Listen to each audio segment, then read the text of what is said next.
Buenas tardes, bienvenidos a todos y a todas a esta cuarta sesión ya del seminario Vota Academia, que se ha diseñado a partir de la exposición que pueden ver en el crucero del Hospital Real del artista Antonio Muntada. Es un proyecto realizado desde la Madraza, el Centro de Cultura Contemporánea de la Universidad de Granada, perteneciente al Vicerrectorado de Extensión Universitaria y Patrimonio, y gracias también a la colaboración de la organización del Centro Mediterráneo.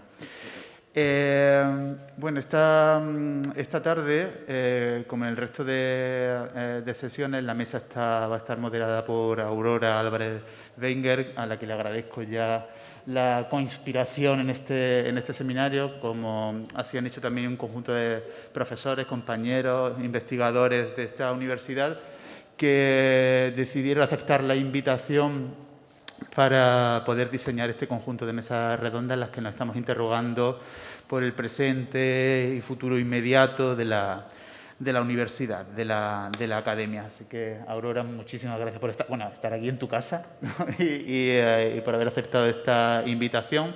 Voy a aprovechar para presentar a Aurora, aunque seguro que muchos de vosotros y vosotras ya la conocéis. Aurora es profesora titular del Departamento de Antropología Social de la Universidad de Granada, donde imparte docencia desde el año 2004. Es profesora titular de Antropología Social de la Universidad de Granada y doctora en Antropología Social por la Universidad de Gales. Ha realizado distintos estudios de posgrado en Antropología Social en la Universidad de Canterbury, licenciada también en Sociología y Ciencias Políticas por la Universidad Complutense de Madrid y en Antropología Social por la Universidad de Canterbury.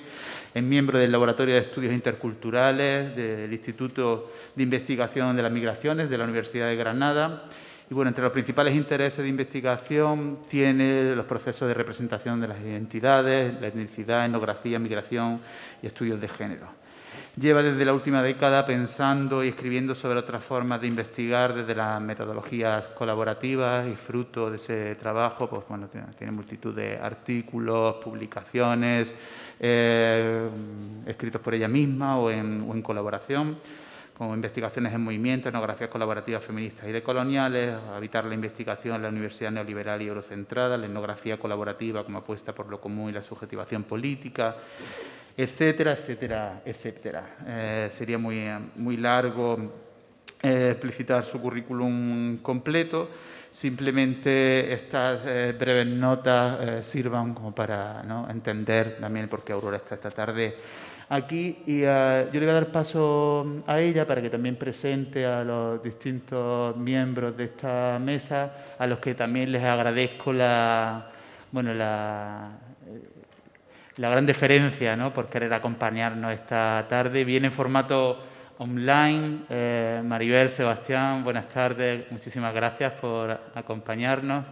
Y Alberto y Ángel, muchísimas gracias también por estar aquí en la Universidad de Granada, en la que, la que habéis formado parte de muchas maneras o la que visitáis muy a menudo, lo cual también es una alegría y una fortuna poder contar con gente tan valiosa como vosotros. Así que yo, me voy al público, luego intentaremos también tener un debate, en la medida de lo posible, con la gente de la sala. Aurora, muchísimas gracias y te dejo la mesa. Muchas gracias, Antonio. Yo no sé, ¿se me escucha? Sí, ¿verdad? ¿No? Empezamos, a ver, con esto. Yo creo en esto. Podría ser esto, ¿no? No. ¿Se me escucha? Ahora sí, ¿verdad? Vale. Bueno, pues muchas gracias, Antonio, por la extensa presentación y por darnos pie a la mesa. Bueno, yo primero quisiera agradecer a toda la gente que forma la mesa, esta mesa que sí nos apetecía un poco que sirviera como un pretexto para activar un debate y bueno, lamentablemente, pues nuestro plan ideal es que Sebastián y Maribel pudieran estar aquí compartiendo este espacio de una manera más física, pero como casi ya una normalidad en estos tiempos anómalos que vivimos, pues nos toca esta cosa híbrida, que creo que no es el escenario ideal, pero bueno, ahí en la pantalla podéis ver, os andan saludando a Maribel y Sebastián, y bueno, sobre todo también agradecer a Ángel que ha venido físicamente y a Alberto, con un viaje largo para llegar hasta aquí, así que bueno, pues darles sobre todo las gracias, agradecer a la Madraza por permitir organizar la mesa, al Centro de Estudios Mediterráneo y por supuesto a Antonio, que es el motor y la energía de estos seminarios, así que muchas gracias. Yo voy a hacer una presentación muy breve de las 4 personas y muy breve, 2 líneas, simplemente para que ubiquéis el contexto desde donde, bueno, es como un poco el espacio institucional, desde donde nos hablan, o algunos no del espacio no institucional. Y bueno, voy a empezar por Ángel Lara, que es doctor en Sociología por la Universidad Complutense de Madrid y en la actualidad es profesor de Estudios Culturales en la State University de Nueva York. Alberto Arribas es doctor en Ciencias Sociales Aplicadas por la Universidad de Granada. En la actualidad es investigador postdoctoral en tránsito institucional y luego supongo que hablaremos y retomaremos esta idea del tránsito institucional, que creo que tiene mucho que ver con las temáticas que probablemente vayamos a abordar en la mesa. También nos acompaña Maribel Casas Cortés, que es doctora en Antropología Cultural por la Universidad de Carolina del Norte de Chapel Hill y en la actualidad ella es investigadora Ramón y Cajal en la Universidad de Zaragoza.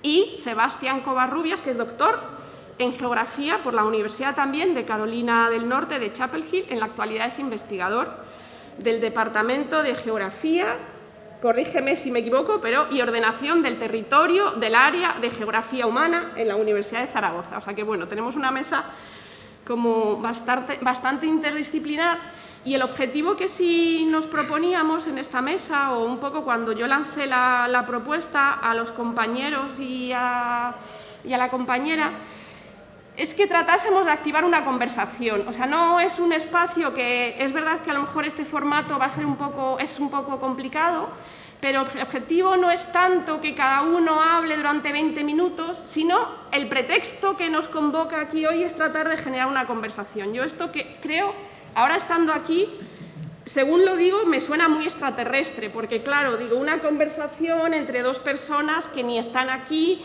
entre una mesa redonda, que es la antítesis de la metáfora de una posible mesa redonda, con vosotros, que es, bueno, lo de siempre, que estáis muy lejos, pero bueno, vamos a intentar sortear todos estos problemas espaciales, vamos a ver si intentamos crear o generar algún tipo de debate. El sentido de la mesa, con ese título que tiene, bueno, pues algunas de las cosas probablemente es donde vamos a entrar y vamos a tratar de abordar. Básicamente la mesa, cuando la pensamos, tenía como un objetivo que es tratar de, bueno, dialogar en torno a ciertas experiencias concretas, aterrizadas, de personas que andaban dedicándose a esto que algunos y algunas llaman coinvestigación, o investigación colaborativa, o investigaciones participativas.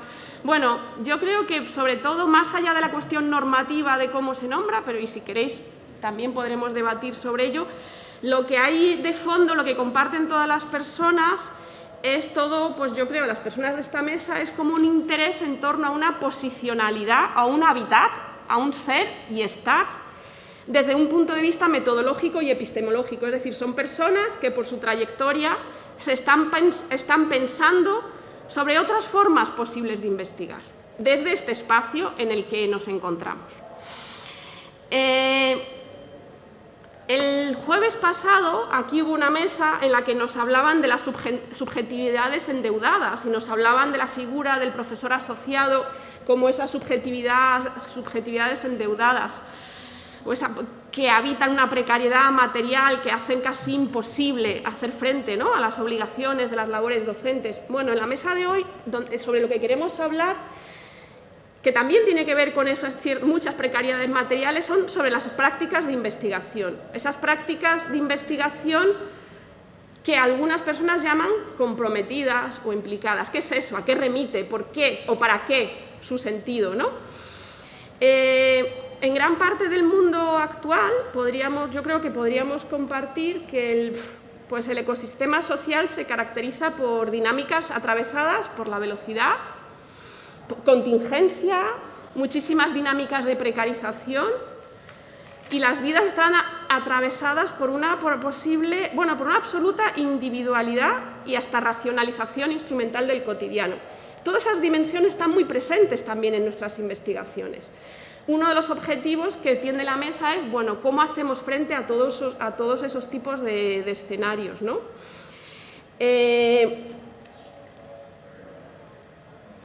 Nada de lo que se va a hablar aquí, yo sí es algo que sí me gustaría igual empezar con ello, tiene una función, vocación, una intencionalidad de plantearse como algo nuevo o algo novedoso, nada más lejos de la realidad. Si pensamos, se me ocurre, en el contexto de América Latina en los años 50, desde los años 50 se viene trabajando en muchas de estas direcciones. Pues pienso en todas las influencias que han tenido la filosofía de la liberación, la teología de la liberación, pedagogías populares, teorías de la dependencia, es decir, todo el trabajo, si queréis, que se ha hecho desde la IAP, con el trabajo de Falsborda, de Víctor Bonilla, el trabajo de Vascos, es decir, hay un montón de trabajos que se vienen haciendo. También hay trabajos muy interesantes desde contextos estadounidenses, con los grupos de autoconciencia feminista, que tuvieron su eco en el contexto también europeo, que trabajaban en esta misma dirección en los años 70. Pienso también en todas las influencias, que hay aquí algunas personas que han trabajado más, que tiene que ver con el análisis institucional que surge en Francia a partir de corrientes pedagógicas o, si queréis, de la psicoterapia, ¿no?, institucionales, es decir, hay muchas genealogías. Y aprovechando eso como punto de arranque, pues yo sí me gustaría empezar la mesa un poco lanzando una pregunta a las 4 personas, o sea que esto vamos a empezar un poco así, modo de lanzamiento de preguntas. Y a mí me gustaría empezar, bueno, preguntándoos primero, ¿qué entendéis desde vuestras propias experiencias? O sea, ¿cómo entendéis las investigaciones colaborativas y comprometidas? ¿Qué entendéis con esos palabras? ¿A qué nos remiten? ¿De qué nos están hablando? Se me ocurre quizás añadir también de quiénes habéis bebido o de quiénes os habéis inspirado, ¿no? O sea, por aquello de qué genealogías venimos, de quién hemos aprendido.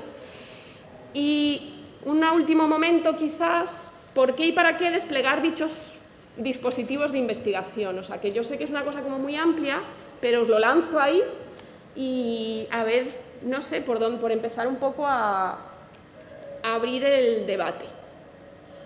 Entonces, bueno, no sé cómo os apetece que lo hagamos. Esto me preguntaban al comienzo, ¿eh? Me decían, oye, ¿quién empieza a hablar? Y yo decía, bueno, vamos a confiar en las naturalezas espontáneas del grupo, ¿no? Pero bueno, sé que con esto de los formatos igual... ¿Alguno que os apetece empezar? ¿Quién? Ángel, no sé, Maribel, Alberto. ¿Qué? ¿Empiezas? Pues dale, venga.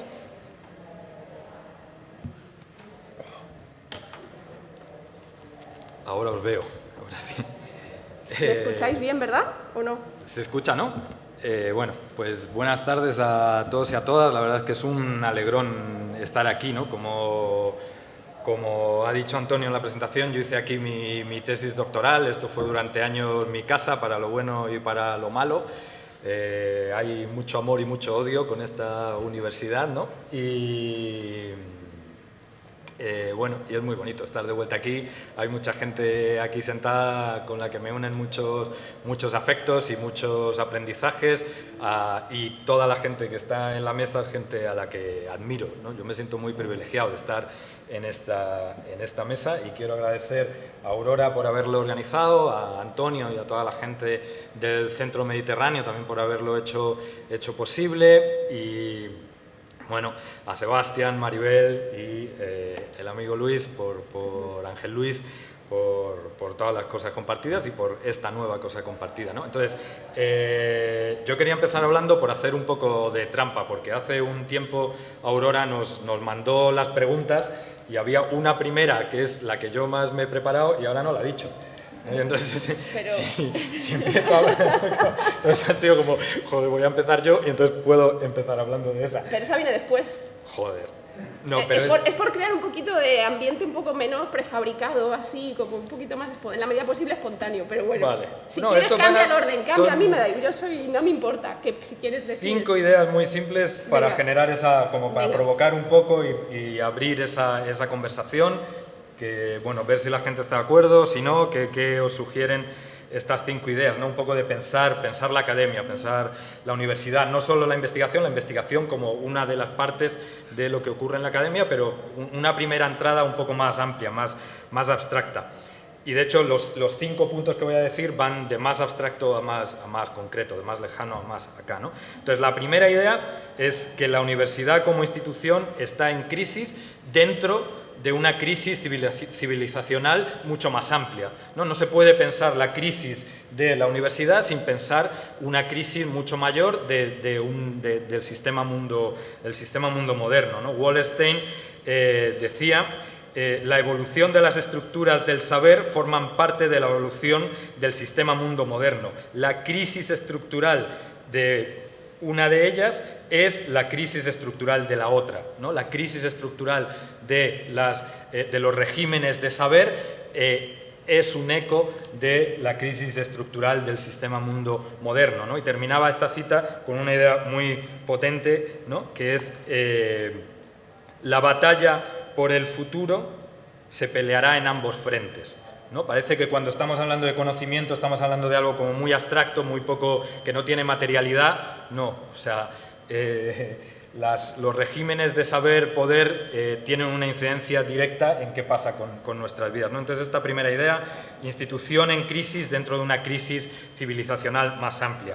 La segunda idea es que esa crisis de la universidad, pero también civilizacional, es situada y, por lo tanto, las líneas de fuga, o sea, tiene formas diferentes en cada territorio diferente, ¿no? Entonces, por tanto, las líneas de fuga que se van a pensar a partir de esa crisis también tienen que ser situadas, ¿no? Es muy diferente la conversación que vamos a tener hoy aquí, donde todos compartimos un universo cultural muy similar, a si de repente aquí tuviéramos estudiantes de las universidades que participaron en las revueltas en Egipto o en Chile, o los estudiantes que reventaron las universidades sudafricanas demandando la descolonización, o si tuviéramos gente de las organizaciones indígenas que en América Latina organiza sus propias universidades por afuera del sistema educativo formal, ¿no? Cómo está pensando en diferentes localizaciones, en diferentes espacios geopolíticos, en diferentes territorios, diferentes actores sociales, cómo están pensando esa crisis de eso que llamamos universidad, de la academia, de la producción de saber, de las epistemologías eurocéntricas, modernas, racistas, sexistas, y qué líneas de fuga están articulando a partir de ahí, ¿no? Esa es la segunda idea. La tercera idea es que esa crisis, tanto del sistema mundo como de la universidad, es absolutamente multidimensional, ¿no? Aquí estamos enfocándolo más desde qué pasa con la universidad neoliberal y qué pasa con la precarización, con la mercantilización, etcétera, etcétera. Pero, por ejemplo, cuando tuve la suerte trabajaba en una universidad sudafricana entre 2015 y 2017, cuando los y las estudiantes negros cerraron todos los campus del país, exigiendo pues la descolonización de la universidad, ¿no? Y cuando hablaban de qué era esa descolonización, cuando explicaban qué era para ellos y ellos esa crisis de la universidad, ellos decían, no solo hay que cambiar el currículum, que por supuesto hay que cambiar el espacio, hay que cambiar las lenguas en las que se hace la educación, hay que cambiar la demografía, ¿no? Estamos hablando de Sudáfrica, un país que es mayoritariamente negro y donde los profesores y profesoras universitarias eran mayoritariamente blancos, ¿no? Entonces, bueno, ¿cómo trasladaría eso aquí, ¿no? ¿Cómo trasladarían aquí esas cuestiones, ¿no? ¿Cómo sería repensar la demografía de la universidad? ¿Qué cuerpos habitan, qué cuerpos atraviesan las universidades en la península ibérica, ¿no? Ese sería un temazo, y qué cuerpos no y por qué, ¿no? Eso daría también para un seminario entero, ¿no? Las pedagogías, las epistemologías, ¿no? Es multidimensional, no hay una sola entrada, la crisis afecta a múltiples sentidos de la universidad, y por lo tanto, bueno, cuando intentamos hacer en investigación o en otras, o cada cual desde donde esté, pequeñas líneas de fuga, bueno, pues generalmente nos vamos a centrar en una de esas problemáticas, ¿no? La crisis es muy grande, no nada de lo que hagamos, no porque yo haga una investigación comprometida ya me gustaría, de repente va a cambiar la universidad, ¿no? Hay muchos elementos a tener en cuenta ahí de complejidad y la idea es cada uno y cada una, desde donde está, ir peleando hacia esa universidad. Bueno, luego entraremos en esa cosa, no me voy a soltar más rollo. Paso a la cuarta, que si no voy a hablar de otro rato. Cuarta es cómo, para pensar la crisis y para pensar las líneas de fuga de la crisis de la universidad, hay que pensarla en relación a su afuera, ¿no? En relación a la acción colectiva, si hay o si no hay, ¿no? Es mucho más fácil hacer cambios en la universidad cuando hay movimientos sociales potentes fuera de la universidad y dentro de la universidad que empujan en ese sentido.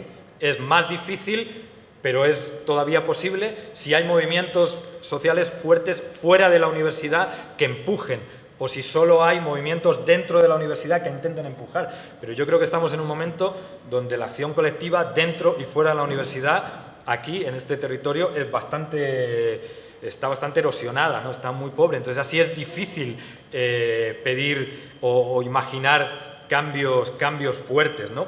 Y este es el quinto punto, ¿no? Se van cerrando. Yo creo que dentro de esas dificultades de cómo pensar estas líneas de fuga, estas transformaciones multidimensionales en los mundos de la producción del saber, yo creo, y esa es otra idea para la provocación y la discusión, que Europa está especialmente adormilada, ¿no? Es un territorio donde hay cosas mucho más interesantes pasando fuera de acá que las que están pasando acá, ¿no? Y ahí Europa tiene un problema porque durante 500 años está acostumbrada a decirles a quienes no están acá lo que tiene que hacer, pero no tiene el aprendizaje, la capacidad de escuchar a los que están en otros territorios, ¿no? Entonces, ahí hay un elemento muy fuerte, porque ¿qué pasa cuando lo más interesante se está produciendo en otros territorios, ¿no? Entonces, bueno, dejo aquí estas 5 ideas, provocaciones y seguimos. Gracias.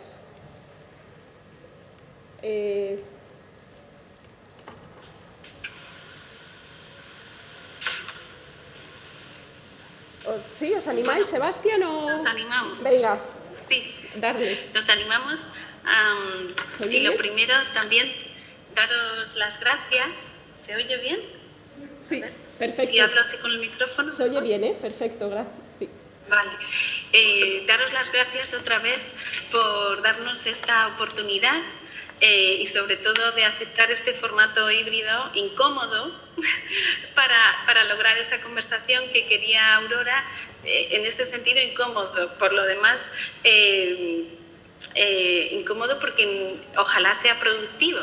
Pero bueno, pues el virus está ahí y no ha sido posible, pero daros las gracias de nuevo. Queríamos mencionar que estamos hablando desde la Pantera Rosa, el espacio social de Zaragoza, que nos ha prestado hoy su espacio, y justamente nombrar que ha sido un lugar de creación de conocimientos muy emparentado con la academia, pero también paralelamente andando, ¿no?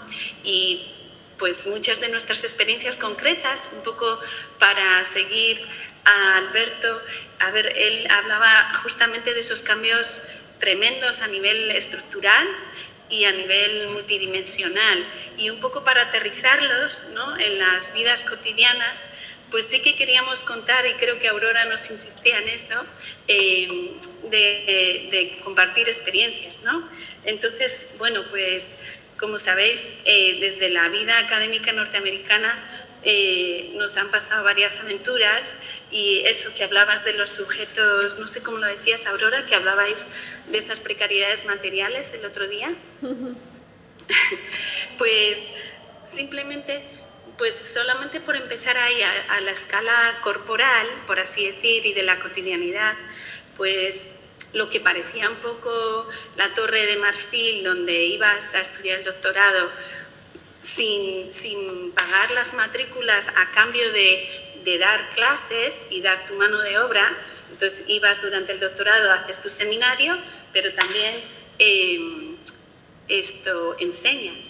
Y en ese proceso de medio trabajo, medio estudiante, pues ahí se genera esa figura, ¿no?, del empleado no empleado de la universidad, y ahí empiezas a descubrir este ente, la academia, como esta fábrica, ¿no?, de conocimiento, donde, bueno, pues muchos peones nos reunimos y surgen momentos donde parece que sí, que la vida puede avanzar.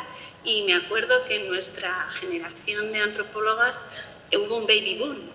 O sea, estábamos en medio del doctorado y todo el mundo estaba con sus peques, primeros bebés por venir.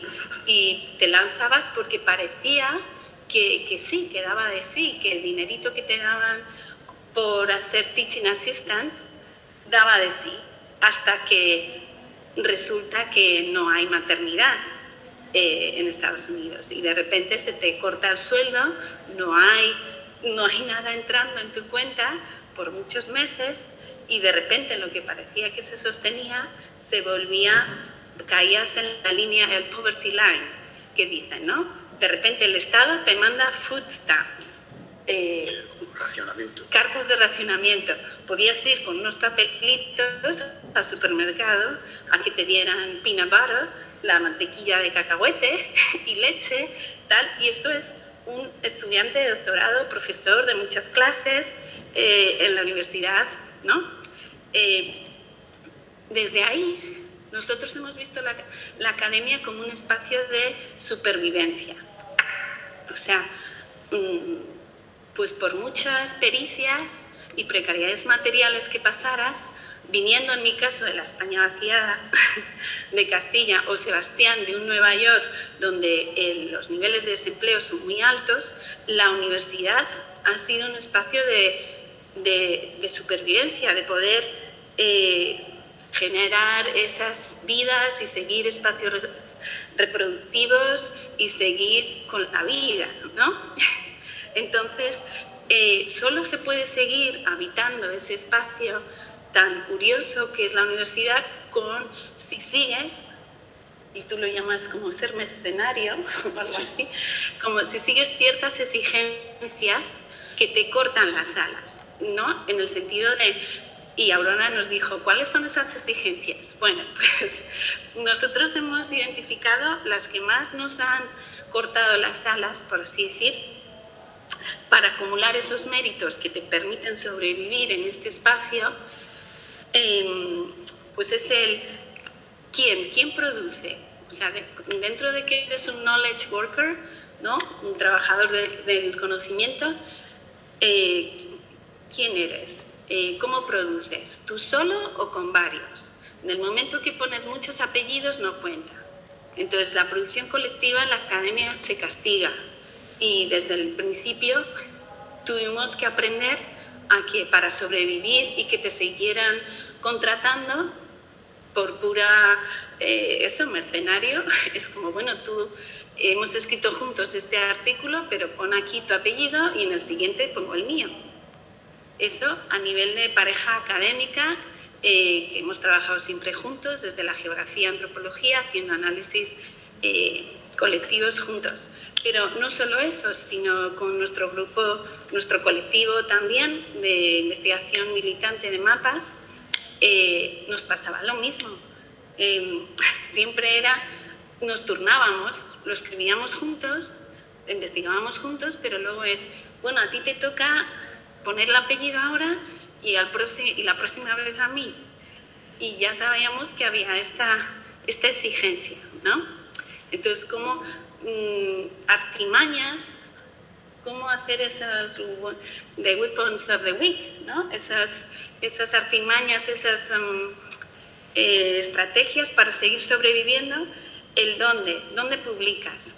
Pues al principio teníamos ganas de publicar en los sitios más interesantes, hasta que nos dimos cuenta que eso no contaba para nada. O sea, mira todo lo que he hecho este año, tal. Vale, con eso no te contrato. Y significaba que al próximo año no estabas en el sitio que estabas. Entonces empezamos a dejar de publicar en nuestros sitios chulos y aprendimos todo el lenguaje de los impactos, de los cuartiles, como pura estrategia de supervivencia. No, ese no, porque no es del cuartil 1, y si no es del 1 ya no vale. Entonces, pum, pum, pum, ¿no? Y el cómo, esa rapidez de cuántos artículos sacas al año. En el caso de Sebastián, para mantener su contrato, ¿no?, en Charlotte, ¿eran 3 o 4? Sí, bueno, cambiaba 2 o sí, según. 4 artículos en revistas internacionales indexadas al año. Si no, el contrato no se renovaba. En mi caso, el hecho de haber sacado justo un artículo en una superrevista me dio el Ramón y Cajal, que es lo que me ha permitido volver y dejar de estar emigrada por 15 años que llevo afuera. Entonces, claro, bueno, pues desde ahí, ¿no? Desde ahí, desde esas experiencias cotidianas, pues es donde también nos planteamos cómo hacer esa investigación implicada, donde se castiga la producción colectiva, se castigan las publicaciones activistas no indexadas y se castiga el slow thinking, el pensar con cuidado, el investigar cuidándonos y despacito y con los ritmos reproductivos de todos, cómo hacer esa investigación implicada. Bueno, pues eso para... ¿Querías comentar algo, por ejemplo, de Frisis? Vale. Bueno, para no alargar mucho y tornar un poco, pues, como a modo rápido, pensando un poco en esa idea de, en esta situación de exigencias, ¿qué podíamos hacer? Pues hablando esto, no en ese plano normativo, pero más de una experiencia, pues una cosa que ocurrió era que muchas personas que compartíamos estas experiencias o estábamos descubriendo estas posibilidades de grupos de trabajo, de estudio, de lecturas interesantes, de teorías, de marcos que nos ayudaban a entender nuestras propias trayectorias personales, militantes, etcétera, pero chocándonos con la pared que acaba de explicar Maribel, pues una cosa que empezamos a pensar era mirar la universidad en sí como objeto de nuestra investigación, como un espacio de luchas entrecruzadas, como un espacio de múltiples, digamos, opresiones interseccionales, de trayectorias entrecruzadas de migraciones, de género, de rural-urbano, o sea, mirar desde la antropología y desde la geografía y estudios culturales, sobre todo la mayoría de esos campos, pero había gente de otras disciplinas también, era un poco no solo en una activación política, pero como dijo un compañero de este colectivo, que era matemático, dijo, era la búsqueda de una política. Era como repolitizar el espacio de la universidad, no como un sitio desde donde se produce conocimiento sobre la afuera, y no como un espacio de luchas limitados solo a, por ejemplo, las tasas o salarios de profesores, sino verlo como parte de una reestructuración social a nivel más amplio, pero plasmarlo en edificios, calles y experiencias personales.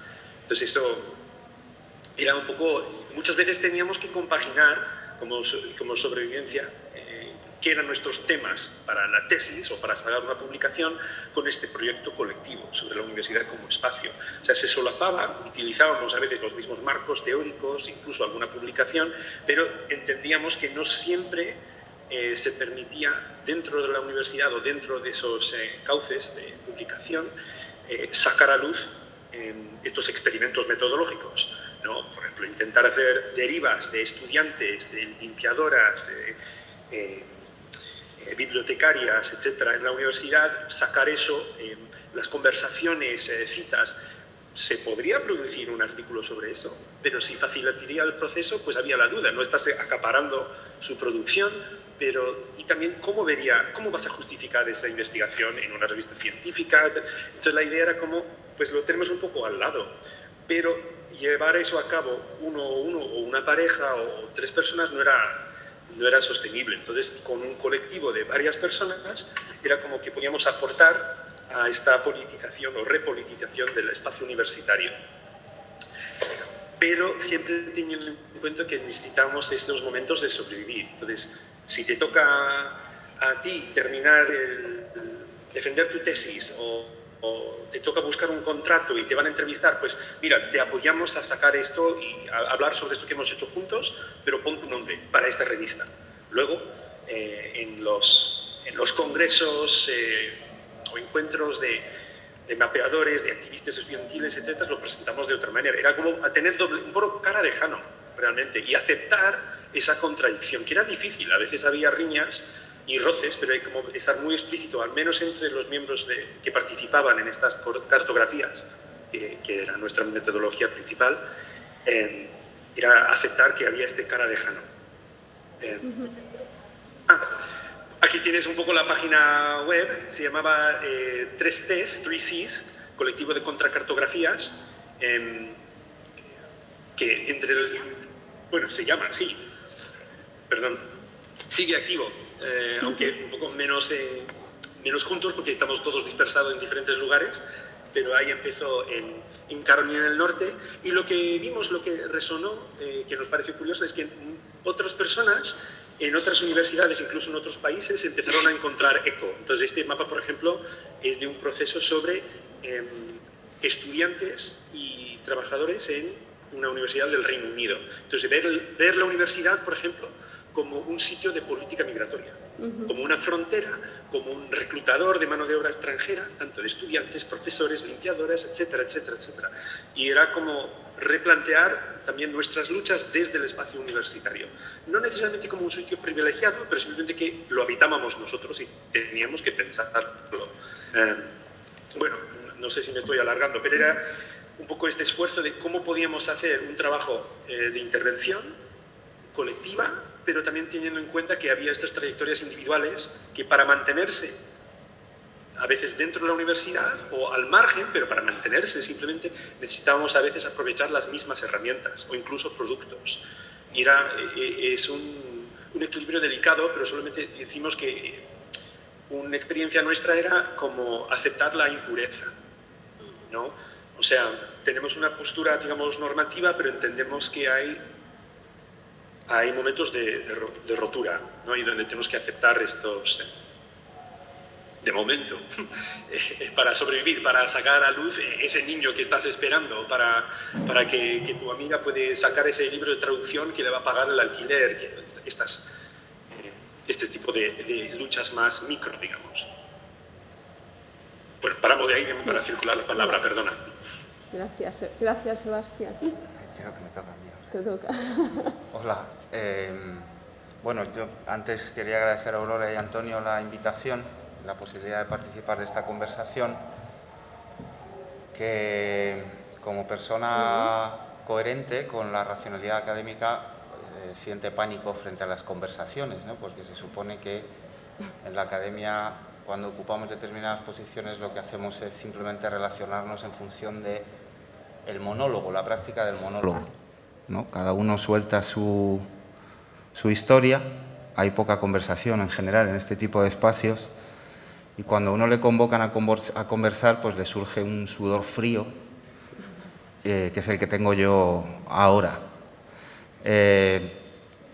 Bueno, yo pensaba que quizá lo más importante, como estáis haciendo los que me habéis precedido, es un poco compartir una suerte de testimonio acerca del modo en el que habitamos esta relación entre el espacio universitario, la investigación y el contexto, yo diría que cultural, o la estructura existencial que nos afecta pues a los que estamos en la universidad y a los que no están en la universidad, que es esto a lo que en su convocatoria Aurora ha llamado el neoliberalismo, ¿no?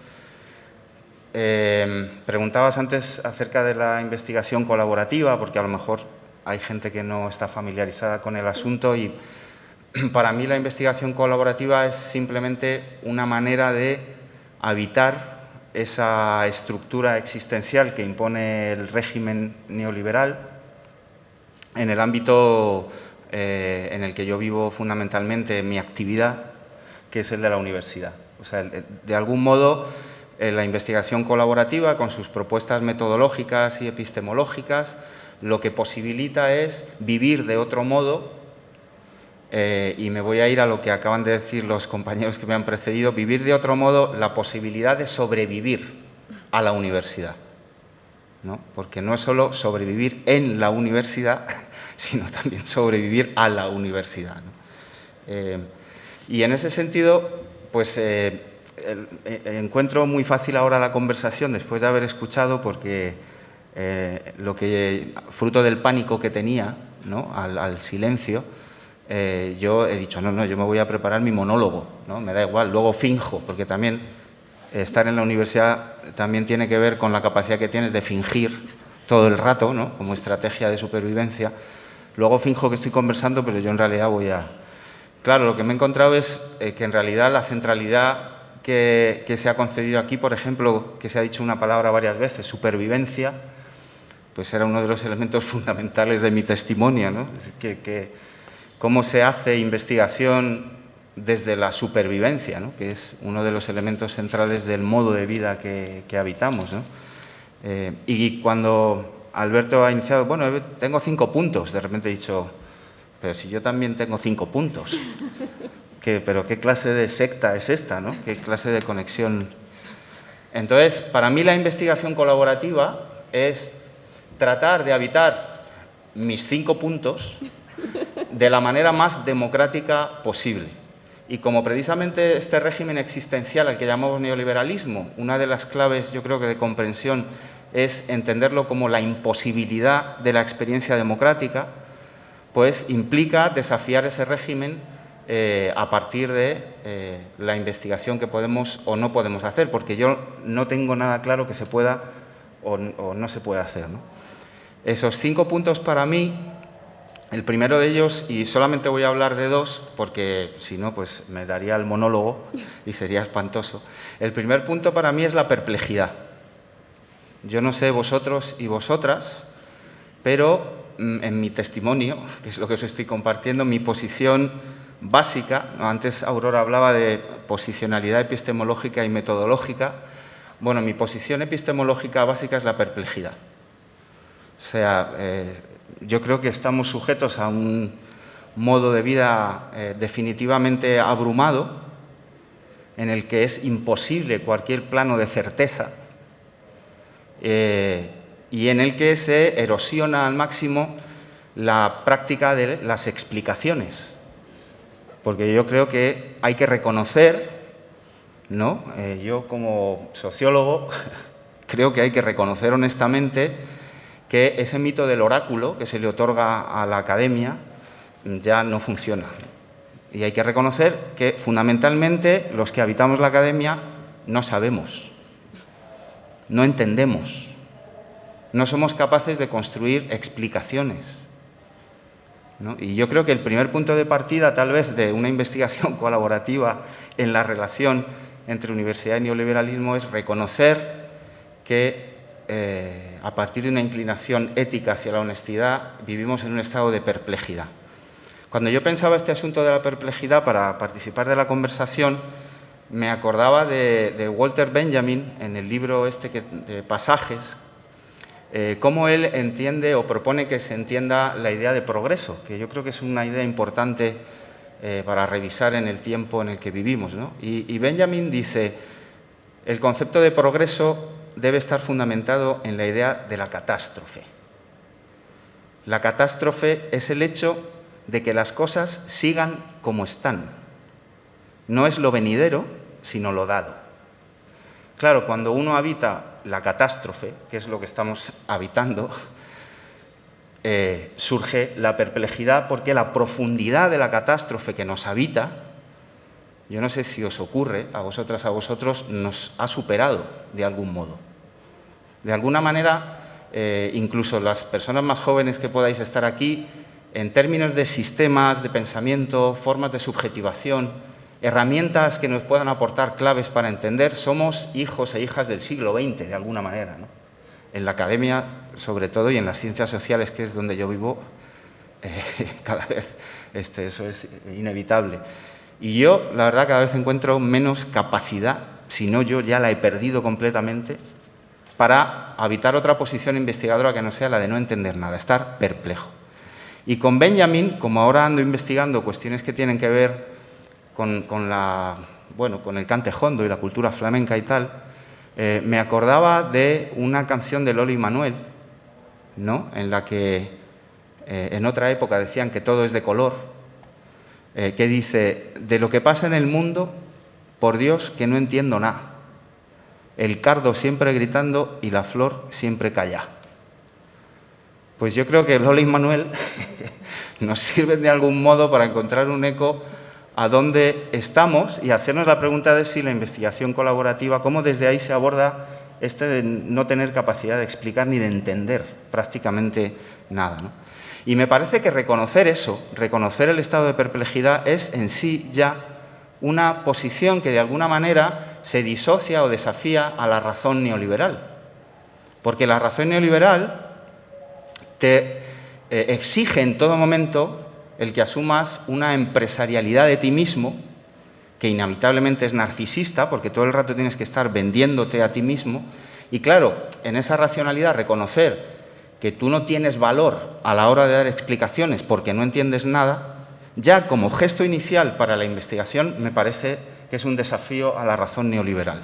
No, el decir, no, yo no sé nada, no entiendo nada, estoy perplejo y no voy a poder ayudar a la hora de construir explicaciones. Entre otras cosas porque así también colocamos el centro del hacer investigador no tanto en las respuestas como en la construcción democrática, y para eso sí sirve la investigación colaborativa, de preguntas acerca de la catástrofe que estamos viviendo. La investigación colaborativa lo que posibilita es acompañarnos a la hora de proponernos, construirnos, regalarnos preguntas unos a otros acerca de lo que nos está pasando. Y creo que ahí ya, de algún modo, hay un primer gesto que no es neoliberal, que desobedece a la razón neoliberal. Pero además, en la segunda parte de esta frase maravillosa de Lolo y Manuel, podemos a lo mejor encontrar otra clave, ¿no? Dicen, el cardo siempre gritando y la flor siempre calla. A lo mejor es que tenemos que tratar de deshabitar el ruido. Tenemos que tratar de callarnos, de saber habitar el silencio. ¿Por qué siempre tenemos que estar hablando y diciendo cosas? Yo se lo contaba ayer a Aurora. Uno, cuando le invitan a este tipo de encuentros, siempre dice que sí, y cuando quedan 48 horas para la reunión, siempre dice, ¿pero por qué dije que sí? ¿No? Y si encima tienes que viajar y tal, pues todavía mucho más, ¿no? Pero no dejamos de decir que sí. ¿Por qué? Porque en la universidad neoliberal todo el tiempo tenemos que estar diciendo cosas, tenemos que estar hablando y tenemos que vender aquello que hablamos sin parar, ¿no? Bueno, ¿y si dejamos de hablar? ¿Y si encontramos una manera colaborativa de encontrarnos en el silencio? ¿Y si el silencio no fuera una práctica o una experiencia que nos aislara, sino como algunas culturas y algunos pueblos indígenas entienden, fuera lo contrario? Fuera la única posibilidad real que en la catástrofe que vivimos hoy tenemos de encontrarnos y de construir lo común que podamos ser capaces de construir. Pero claro, voy a lo que un poco han dicho antes, ¿no? Anabel y Sebastián, ¿pero es posible eso en la universidad neoliberal? Pues no. No se puede estar callado, ya me veis. En cuanto que me dais un micrófono, no paro de hablar. No, porque no se puede, ¿no? Yo recuerdo, hay un término en la lucha libre que se llama Half Nelson, que es una llave, que es la llave en donde inmovilizas al otro. Y es que no hay manera de salir del Half Nelson. No estaremos en un Half Nelson y no hay posibilidad de salir de aquí, ¿no? Y el segundo elemento de los 5 estos que yo os decía, y termino para seguir la conversación, es una cosa que cada vez veo más frecuente, que es la ausencia del origen de los fenómenos. El neoliberalismo, como razón general que preside la existencia en la universidad y fuera de la universidad, y en la relación entre la universidad y eso que llamamos afuera de la universidad, cada vez veo más una despreocupación, una ausencia generalizada por preguntarnos acerca del origen de los fenómenos. Hace poco, en el mes de noviembre, escuchaba una entrevista en la radio pública estadounidense a una persona que está atrapada en la frontera de Bielorrusia, una persona de Siria, ¿no? Y le preguntaban, y esta persona, que estaba con un hijo recién nacido, en unas condiciones terribles, decía literalmente, no hay nadie a quien culpar. Esto tiene que ver, decía él en inglés, the big guy, el gran hombre. Me imagino que se refería a una suerte de deidad. Decía, no tiene que ver con las personas pequeñas y regulares como nosotros. Esto que nos está pasando es nuestro destino. Y en cierta medida, en general, cada vez tengo la percepción de que afrontamos más lo que nos pasa como colectividad sin verdaderamente preguntarnos acerca del origen de lo que nos pasa. Yo creo que la pandemia es un buen analizador de esta ausencia de la preocupación por el origen de los fenómenos, ¿no? No existe esa pregunta. Es algo que nos ha caído del cielo, ¿no? Como cuando yo voy a veranear a la playa de Calahonda, aquí en Granada en verano, y aparecen las medusas, ¿no? Que no han aparecido siempre, aparecen desde hace unos años. Y todo el mundo lo único que hace es quejarse. Vaya, hoy no me puedo bañar, pero no se construyen conversaciones acerca de, bueno, pero ¿por qué está pasando esto? ¿Tendrá esto que ver con la cantidad de invernaderos que hay en Carchuna y en toda la zona de la playa y los vertidos que hacen? ¿Tendrá esto que ver con el cambio de la temperatura del agua en el mar Mediterráneo? No, no tiene causa, es un castigo divino, ¿no? Y cada vez encuentro más difícil la articulación de relaciones, de conversaciones, de encuentros, a partir de la pregunta por el origen de lo que nos está pasando. Entonces yo creo que la investigación colaborativa tal vez tiene un papel importante a la hora de articular, de construir procesos democráticos de producción de conocimiento acerca de las preguntas sobre el origen de las cosas. Yo creo que, desde un punto de vista metodológico, las genealogías vuelven a ser centrales, importantísimas, ¿no? Porque lo que está ocurriendo es que se está produciendo una medicalización integral de la existencia. El neoliberalismo nos medicaliza la vida y nos la medicaliza, bueno, fijaros, ¿no? Todos con nuestra mascarilla, nos la medicaliza en el sentido en el que lo entendió Ivan Illich en los años 70, ¿no? En este libro que tiene tan interesante que se llama La némesis médica, porque la ciencia médica y los doctores y las doctoras cada vez tienen una posición de poder mayor en la sociedad. La pandemia no ha venido más que a todavía enfatizar ese elemento, pero también el neoliberalismo nos medicaliza por algo que Illich no vio venir, y es el hecho de que la razón médica occidental, que solamente se preocupa del síntoma y no de la causa de la enfermedad, es el modo en el que cada vez más construimos la relación con lo real, dentro y fuera de la academia.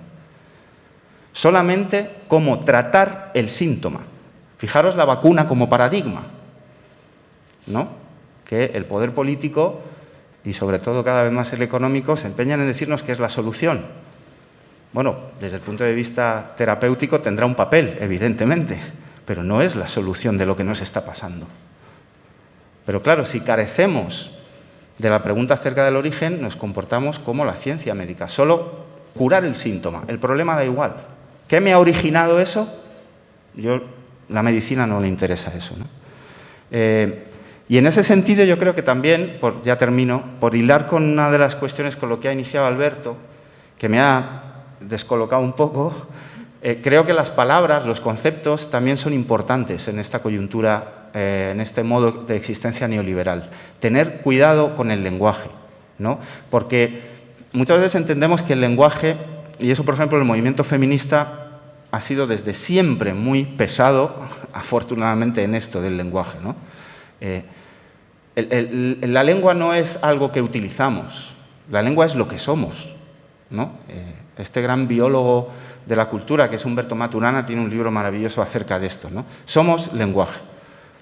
Y hay determinados dispositivos de poder, que son aparatos de captura del orden neoliberal, que reproducimos sin darnos cuenta a partir precisamente de la reproducción de esta razón de medicalización que borra el origen de las cosas.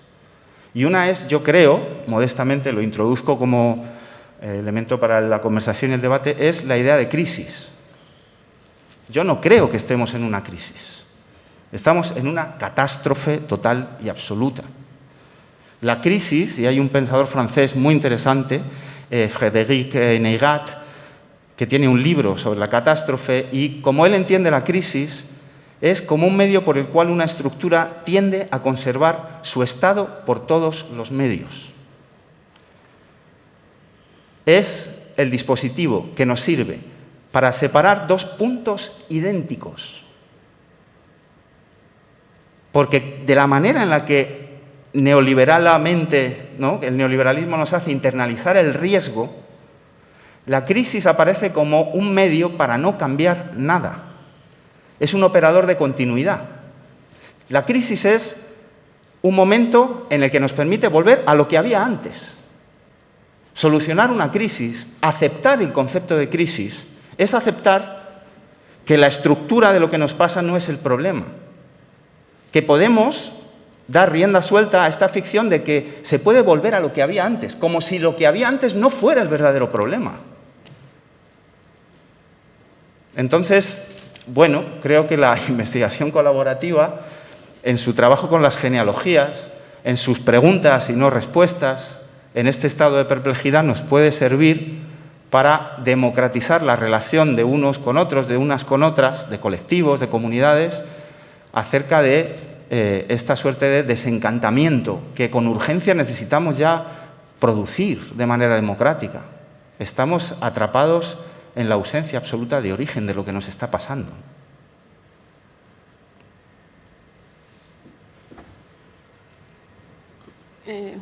Muchas gracias. Bueno, pues fijaros qué puntos de arranque tenemos, ¿eh? Ahora, a ver qué hacemos con todo eso. Yo, pues retomar algunas de las ideas y además digo, fíjate, me ha hecho gracia porque digo, qué bonito es esto de la desobediencia. O sea, yo a los compañeros de la mesa les mandé unas preguntas, digo, bueno, va a ser un pretexto para que haya un debate, pero no importa, porque hay un desborde absoluto de las posibles preguntas y yo lanzo una para empezar, pero alguien decide empezar por el final. En fin, a mí eso me parece como que también denota un montón de cosas que para mí tiene que ver con lo colaborativo. Si queremos hablar de lo colaborativo, de esto que podemos decir de la investigación y que ha resonado para mí en todas vuestras intervenciones. Y es que yo sí siento, y quizás retomando algunas de las cuestiones que nos planteaban desde de las situaciones muy específicas, Maribel y Sebastián les decían, bueno, es que nosotros hemos pensado en todo momento la cuestión de los cuidados, ¿no? A mí me resonaba mucho que decíais, una investigación que sea lenta, una investigación que tenga cuidado. Bueno, a mí eso me parece que es una dimensión que también resuena mucho en lo que tú estás planteando, Ángel, cuando nos estás diciendo que tú decías, bueno, para mí el punto de partida de lo colaborativo sería el no hablar. Y lo enlazo en esta idea. ¿Sería ese punto de partida de no hablar también en sí mismo una práctica de investigación de cuidados? No lo sé, lo lanzo. ¿Podríamos establecer una relación ahí entre ese silencio, esos cuidados? Luego, por ejemplo, también pienso, yo también estoy como pensando en voz alta, a partir de algunas cuestiones que habéis dicho.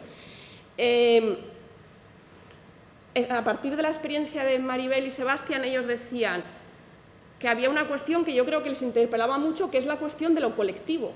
¿Cómo superar ese cerco de la individualidad? Bueno, vosotros habéis hablado de una estrategia muy concreta y muy específica. Habéis hablado de cómo habéis rotado a la hora de producir, de firmar los papers. Bueno, pues para mí ahí también puede ser una cuestión que sería interesante poner en el debate, que es toda la relación entre lo individual y lo colectivo. O sea, lo colaborativo, lo implicado, no debería remitir en sí mismo a un intento de fugarnos de esas lógicas de individualidad. ¿Y no es en sí mismo las prácticas de cuidados y de silencio también una manera de fuga de las individualidades? Yo estoy tratando como de enlazarlo, no sé si lo veis. Bueno, para mí por ahí eso como que me resonaba mucho. Y luego otra cuestión que también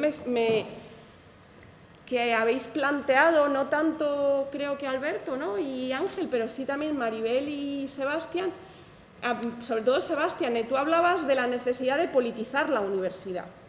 Decías, nosotros cuando investigábamos en la universidad es porque había un interés muy específico de politizar. Porque creo que si algo podemos decir es que hay, bueno, y de esto hay aquí personas en la sala que han escrito y de las que, bueno, llevan tiempo también pensando, es ese ejercicio tan perverso de despolitización. Y yo ahí también lo traigo también a la mesa. ¿No sería una urgencia repolitizar nuestras investigaciones? No lo sé, lo lanzo como por tirar de algunos de los hilos que habéis comentado, ¿no?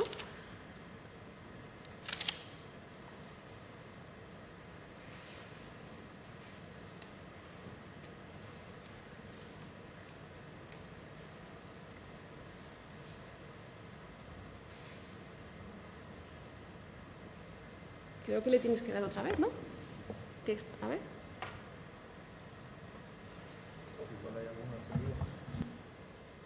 Ahora. Bueno, son tantas cosas que uno no sabe muy bien desde dónde agarrarle, porque todas son bien potentes, ¿no? En las que se está de acuerdo y en las que se matizaría.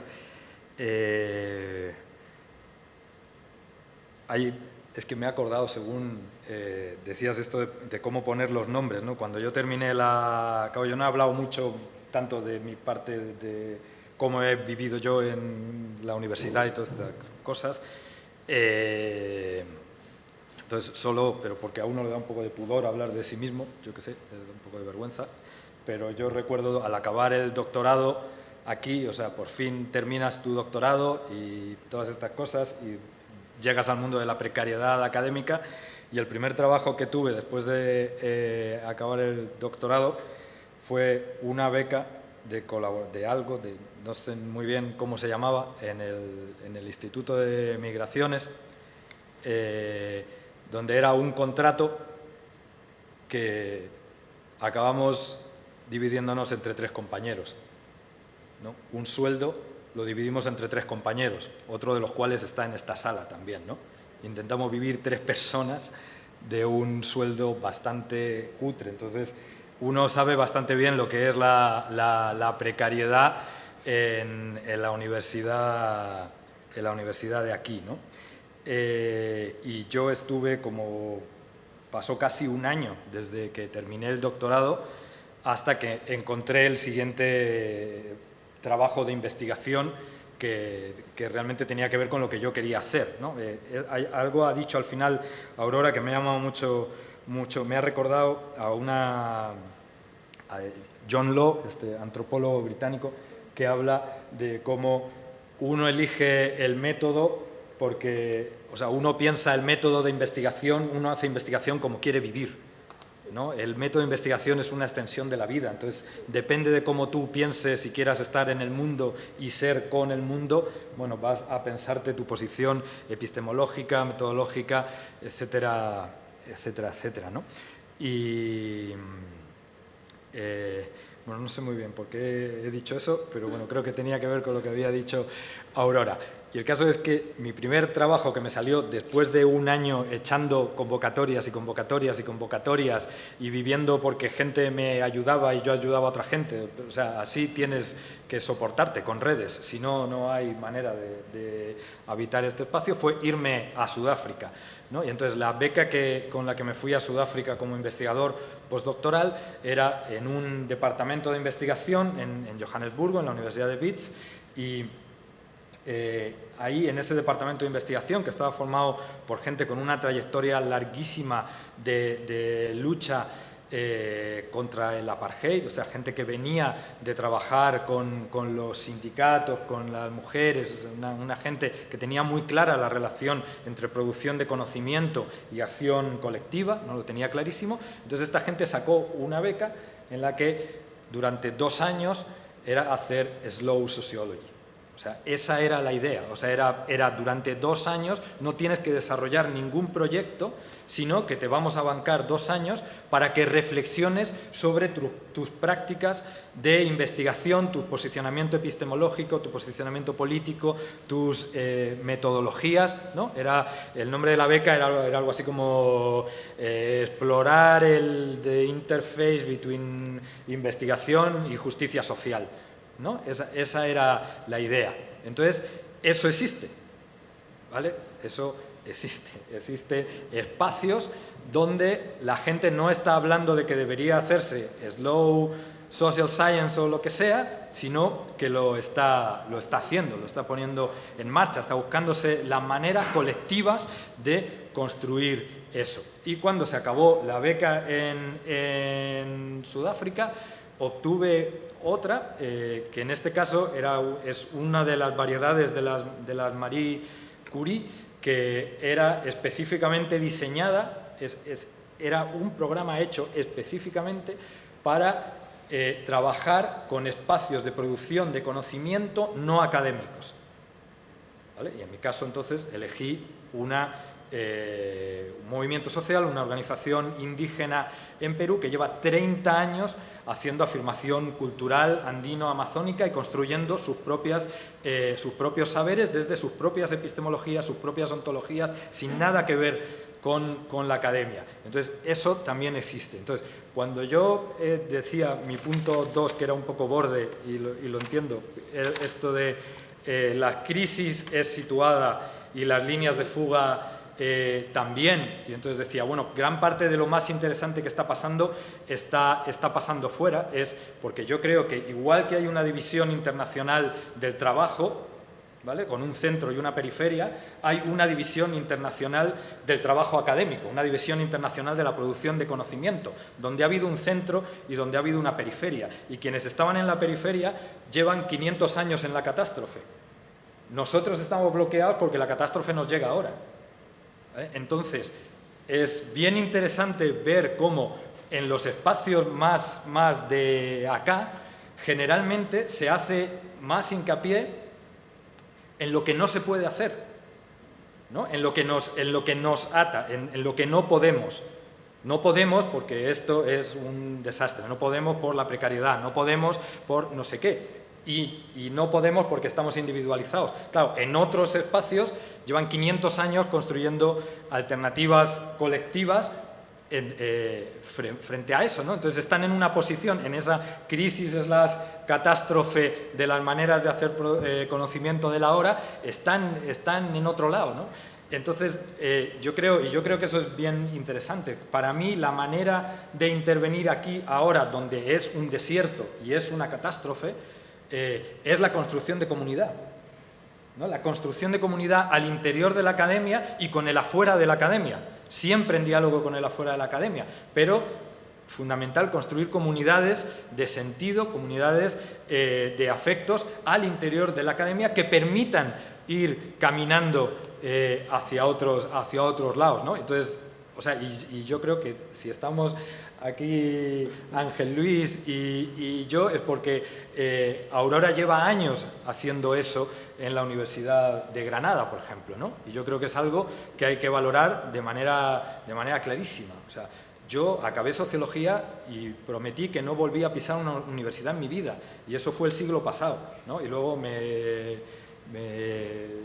no fui muy fiel a mi promesa y muchos años después, más de una década después, volví a la universidad. Y cuando quise hacer el doctorado, sabiendo cuál era mi perfil, alguien que venía más de los movimientos sociales, que no había hecho toda la trayectoria académica, no tenía publicaciones, no sé qué, necesitaba un sitio donde la gente estuviera intentando hacer formas de otra manera, ¿no? Intentando hacer formas desde esto del cuidado, desde tal. Y el sitio que encontré fue el Departamento de Antropología de acá, ¿no? O sea, para mí, si no hubiera encontrado el Departamento de Antropología y lo que la gente estaba intentando hacer dentro del Departamento de Antropología, pues yo no estaría aquí sentado hoy, ¿no? Estaría no sé, yo qué sé, vete a saber dónde, ¿no? Pero desde luego no aquí hablando de la universidad y cosas de estas. Y ahí, en el Departamento de Antropología, nos hemos ido encontrando y hemos ido conversando y enriqueciéndonos, aprendiendo juntas varias de las gentes que estamos aquí, ¿no? Y ese proceso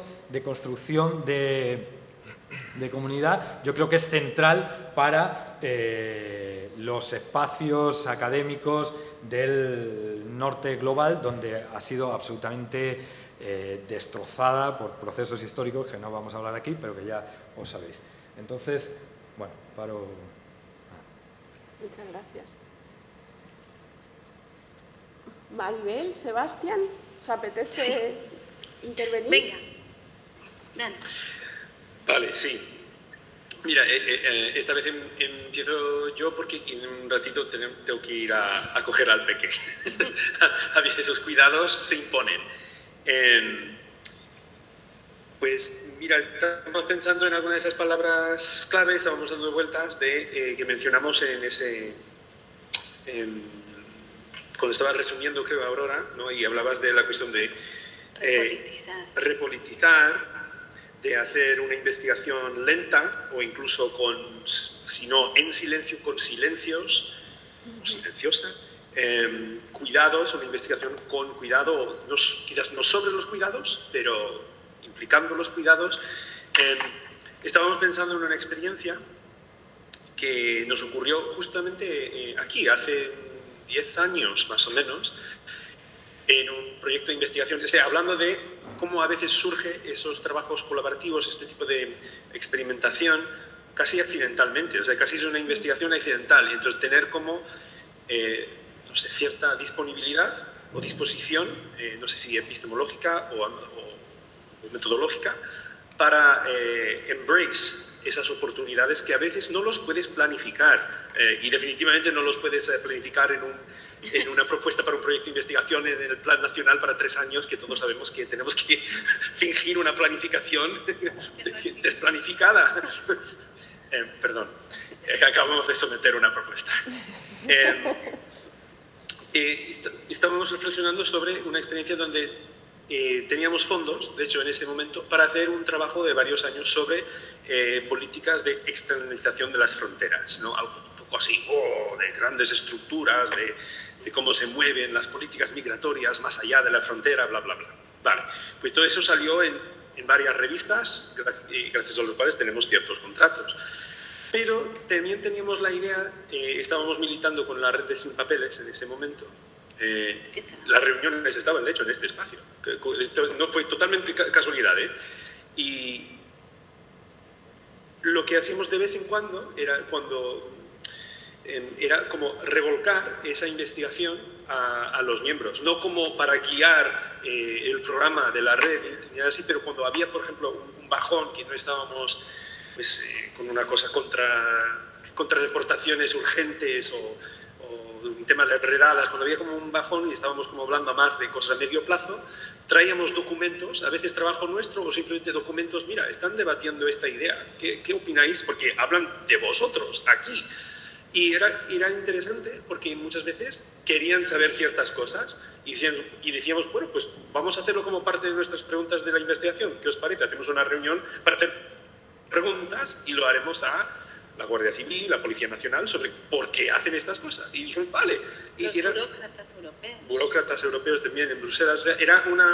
Ellos como que la gente, ¿no? Querían ellos hacer las preguntas a por qué os interesa, pues, es la cuestión de externalizar fronteras en Marruecos, por qué perseguís en la frontera Mauritania y no en tal, ¿no? Nos utilizaban a nosotros, por así decir, de intermediarios para muchas de sus preguntas existenciales de por qué me han puesto tantos obstáculos y trabas en mi trayectoria migratoria. Pues mira, tenéis la oportunidad de entrevistar al Guardia Civil de Fronteras en Madrid, decirles que esto y esto y esto, y bastante enfadados, por cierto. Sí, era curioso, era como que nosotros éramos como... mensajeros, casi. Sí, ¿cómo decirlo? Como un espejo, una caja de resonancia que, o sea, no podían quizás ir a entrevistar fuera de una redada a alguien que organiza las estrategias de la jefatura de Servicio Fiscal y Fronteras, ¿no?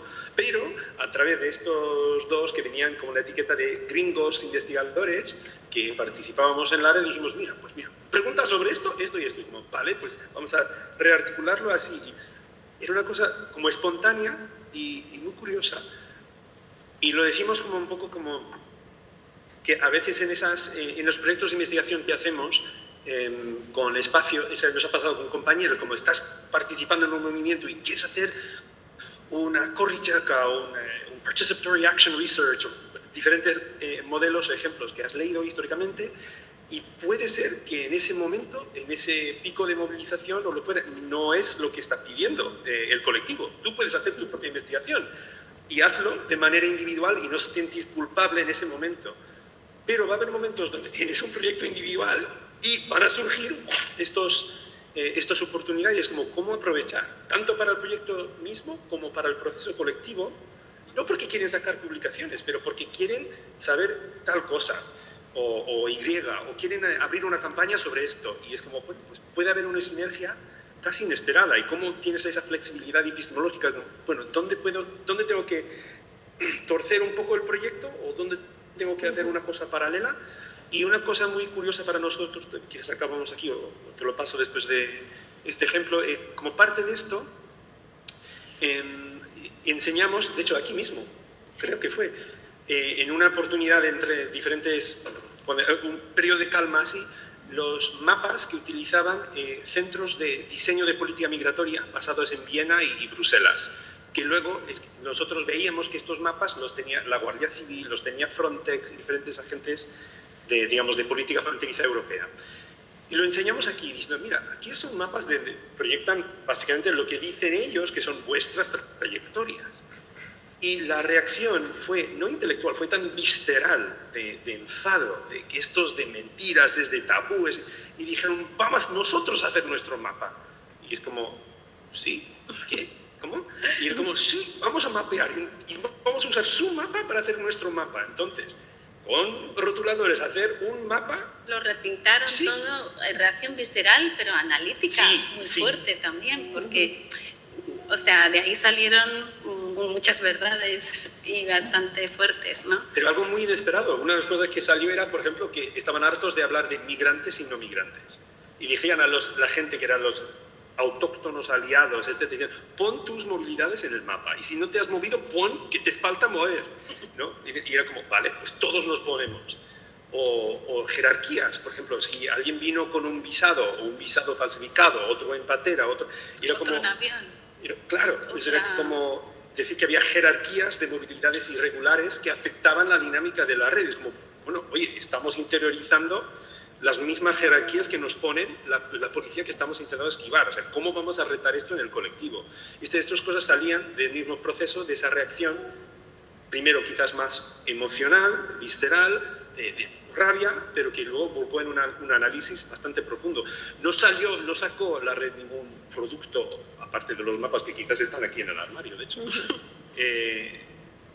Y las conversaciones y la un proceso casi un poco de resubjetivización, resubjectification, pero ya, solo queríamos poner eso, que había que estar silencioso porque tenían que producir ellos su leyenda. Digo ellos porque ellos eran objeto de ese mapa. Entonces era como desobjetivarse a través de una nueva leyenda. Tenía que ser lento, teníamos que tener cuidarnos durante hacer los mapas y tener cuidado que no forzar un resultado. Cuidado de no desvelar identidades también migratorias. Tal. Sí, y en esto un poco por seguir ese reto que nos decía Ángel de no olvidarnos del origen, ¿no? De siempre emplazarnos, situarnos, dime tus ancestros e intelectuales y te diré quién eres, ¿no? Decía un profesor mío, que cuando nos presentemos, que nos contemos como académicos a quién has leído, con quién tienes afinidades, siempre situarnos en esas genealogías, ¿no? Y nos parece eso muy bien, o sea, tenía que ser nuestro carnet de identidad como académico, para ser honesto, cuando hablamos casi nuestros apellidos, pues decir estas tradiciones de las que hemos bebido y que por eso y que nos permiten hablar así, ¿no? Entonces, cuando nos preguntan, pues por ejemplo, las genealogías de nuestras metodologías a nivel de investigación, pues siempre nos vamos a la epistemología feminista, ¿no? que una Haraway, por mucho que se cite y por muy viejita que se quede, o sea, sigue descolocándonos, o sea, su propuesta sigue muy viva.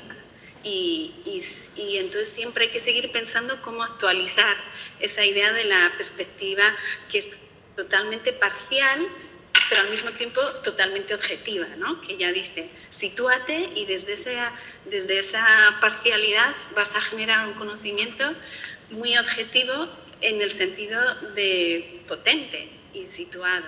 Entonces, pues por nombrar así algunas, Aurora, que nos preguntabas, el feminismo negro, ¿no? El Black Anthropology con Patricia Hill Collins y su Matrix of Domination, todo esto aún complica más esa cuestión del situarte, lo hace más interseccional, que no se te olvide ni un pedacito de que además de mujer eres tal, qué edad, qué situación migratoria, qué todo, ¿no? Qué habilidades tienes, etc. Yo creo que esa manera de, en mi caso, etnografías, mapas situados, nos hacen hablar en una primera persona del presente singular, que no es ese ensimismamiento, un diario personalizado de no voy a parar de hablar de mí y de mis cosas, que en ese sentido, ¿no? De los pudores que se mencionaban antes, es al contrario, son unos I statements, ¿no? Hablando desde el I, que te sitúan en estructuras, estás hablando de cosas grandes, pero desde tu experiencia. Y eso lo hace aún más, eso hace que resuene tu testimonio, ¿no? Lo que decía Ángel, los testimonios, si son situados, hacen resonar y conectar y crear colectividades y comunidades, ¿no? Que decía Alberto. Entonces, bueno, pues de ahí nos vamos a las metodologías decoloniales, y siempre con esa perspicacia y también, ¿cómo se dice? Y desconfianza hacia la investigación. Nos decía, ¿no? Esta indígena de Maori, en su libro de Decolonizing Methodologies, decía, research is a dirty word, ¿no? Investigación es una palabra sucia. ¿Por qué? Porque te desviste a las personas, es muy poco escrupulosa, no les importa lidiar con tabús y cosas, pudores que puedan tener las personas, ¿no?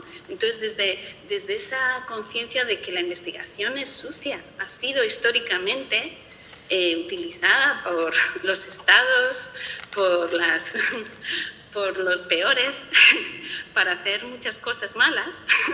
Dicho así, esa afinidad de la investigación con el colonialismo, con el capitalismo, con el patriarcado, o sea, tenemos que de entrada estar desconfiados hacia la práctica de la investigación, para habitando esa desconfianza, intentarla domesticar, pero siempre con mucho cuidado de esa capacidad extractivista que tiene la investigación, de sacar los sesos y sacar las entrañas a los que estudiamos. Y por eso nosotros también, las genealogías de las que hemos bebido, es mucho ese cuidado de no objetualizar, y por eso dejamos el mundo de los movimientos sociales como objeto de investigación. Nos fuimos de ahí. Y empezamos a mirar arriba, o sea, empecé a estudiar las fronteras, a estudiar el neoliberalismo, a estudiar la universidad como sitio y lugar de transformaciones, pero ya, o sea, se acabó porque la investigación sobre movimientos sociales tiene un riesgo muy real de ser sucia, ¿no? Sobre todo en el contexto académico neoliberal donde estamos. Bueno, y y ya está, ahí lo dejo. E incapaz de reconocer los conceptos que debemos a los movimientos. Exacto. Bueno, pues ahí dejamos el mundo de las genealogías para seguir luego. Habría algunas más por ahí, ¿eh? Muchas gracias. Sí, hay un par de ellas más que se me quedan en el tintero, pero bueno. Muchas gracias. Bueno, Nada. Ángel, ¿te apetece? Sí, Y bueno, luego le pasamos ya la palabra a la gente. Que a ver si- yo desde la perplejidad que os he compartido, me surge casi que una Ya está. Ahora, necesidad de desacomodaros de algún modo, ¿no? ¿qué hora son? Yo no creo que sea necesario repolitizar la universidad ni la investigación. Es pedible. Yo- Un momento, perdonad, es que os estamos escuchando. Perdonad, esto es las cosas del directo. Menos mal que no habéis dicho nada íntimo. Si no, nos habríais colocado en una Unos posición. minutos más antes Y de que te tienes marchar que ir. y- Vale, vale, y- Sebastián. Con todo mi respeto. Vale, vale, tranquilo. Perdona, Ángel. Nada. Bueno, no, estaba diciendo que Era un no. sabotaje a lo que estabas diciendo. Claro. No sé, lo planteo como pregunta. No sé, no estoy seguro de que sea necesario repolitizar la universidad. Yo creo que la universidad neoliberal es extraordinariamente política. Yo creo que toda universidad y toda institución de producción de conocimiento y de reproducción de fuerza de trabajo, no lo olvidemos, tiene una política a partir de la cual se articula su vida. Entonces, tal vez tenemos que empezar a preguntarnos acerca, pero de verdad, y enlazo con lo de las genealogías, acerca de qué es eso de lo político, de una maldita vez. Porque si seguimos admitiendo, seguimos usando las palabras, vuelvo a lo de las palabras, que lo político es algo que está localizado en un lugar, que forma parte de un plano formal, que tiene su propio lenguaje, que no. Porque las relaciones de poder están en todas partes, lo político también. De lo que se trata precisamente, tal vez, es de producirnos conocimiento a partir de cómo está siendo política la universidad en el neoliberalismo. De la misma manera que yo me incomoda muchísimo la idea de hacer investigación comprometida. No, toda la investigación es comprometida, toda.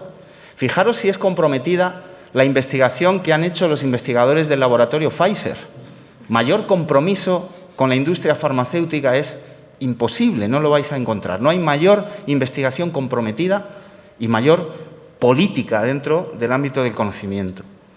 La cuestión es volver a la pregunta que nos posibilita tener una posición epistemológica.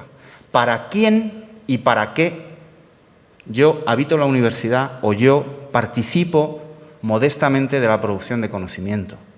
¿Para qué y para quién? Y en esa pregunta vuelvo a la importancia de las genealogías hoy en día, desde el punto de vista del contenido de las investigaciones que yo creo que debemos plantearnos y de las metodologías que ponemos en juego.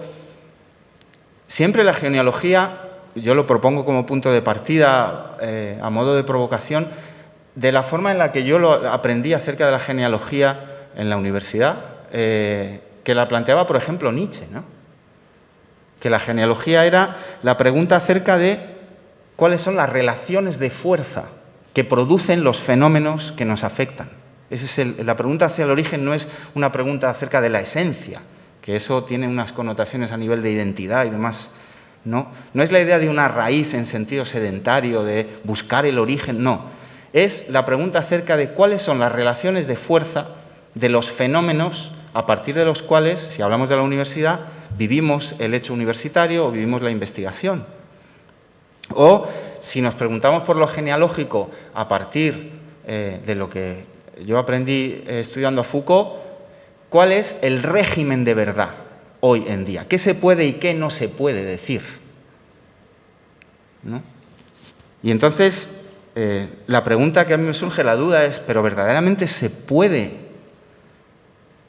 hacer investigación colaborativa en el modo de vida neoliberal? Porque cuando empezábamos a estudiar de chavales la investigación colaborativa, aunque no se llamaba así, se llamaba acción-participación, ¿no? Investigación, acción-participación, investigación dialéctica, etcétera, etcétera. Era una coyuntura histórica donde la razón que primaba en el modelo de acumulación y la reproducción de la vida en el régimen capitalista, pues era eso que se llamaba Fordismo, era una sociedad disciplinaria, ¿no? Donde existía una fuera. Pero ¿qué ocurre en el momento en el que el neoliberalismo lo que plantea en términos de paradigma es un salto en la evolución de este modo de organización de las relaciones sociales, que es el capitalismo, en el que no hay una fuera? En el que el capital, como razón general de la existencia, no solamente como modalidad de organización de las relaciones sociales, sino como razón, como forma de subjetivación, es interior. ¿Cómo salimos de ahí? Si todo el rato hagamos lo que hagamos en la universidad, vamos a estar participando de uno de los elementos fundamentales de la razón neoliberal, que es la racionalidad instrumental. Todo el tiempo. Si no, vamos a estar dejando de sobrevivir, porque el neoliberalismo ha monetarizado la vida. Y eso tiene sus implicaciones en términos de economía política, pero también tiene sus implicaciones en términos antropológicos. Es que nos han monetarizado la vida y nos han quitado la moneda. Nos han quitado el acceso al dinero. Y no podemos dejar de sobrevivir, ¿no?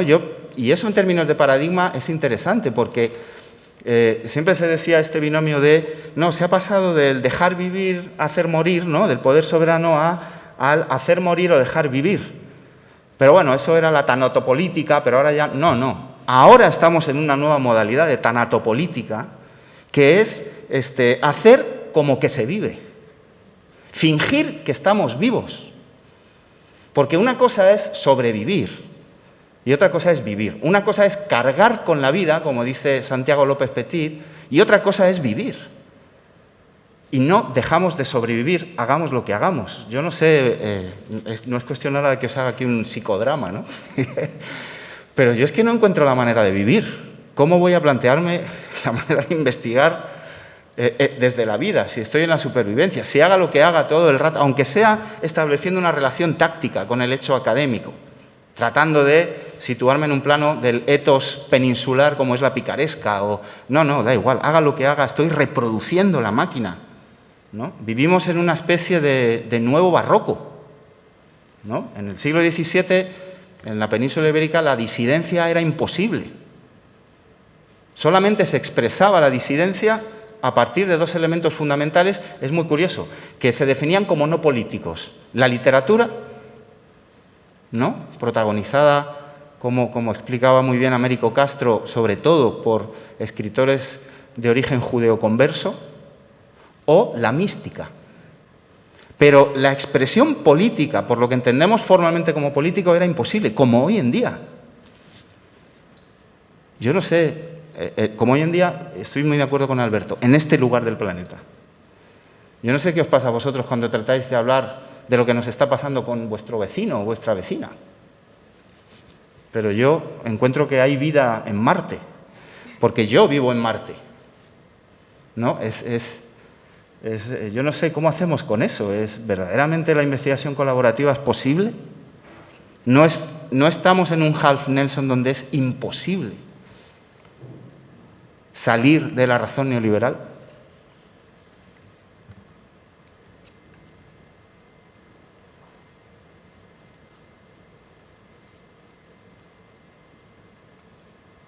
Y ahora es cuando os pasamos la palabra.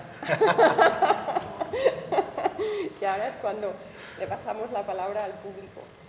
Bueno, pues si os parece, yo creo, no sé, igual desde mi egoísmo o desde la posición que estoy en esta mesa, creo, pues que se han enunciado un montón de cuestiones interesantes y si os parece, pues incluso podemos conversarlas colectivamente, ¿no? Desde esa última pregunta o provocación que nos lanza Ángel de, esto es a mí me gusta decir que es un oxímoron, ¿no? O sea, esto no, ya está, no puede ser.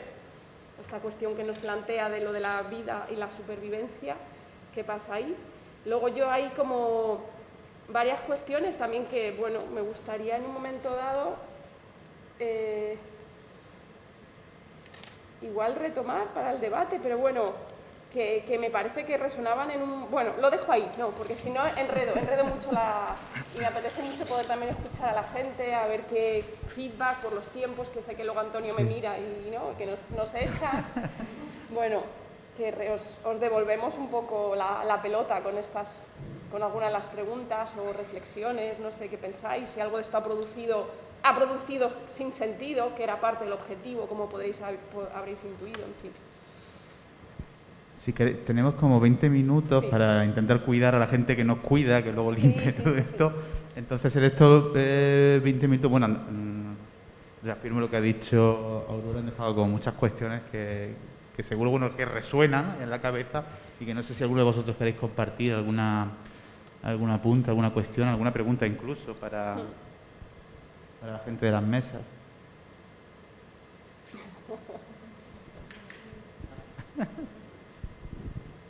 Sí, mira también. Yo soy esa que no se calla, entonces, por respeto.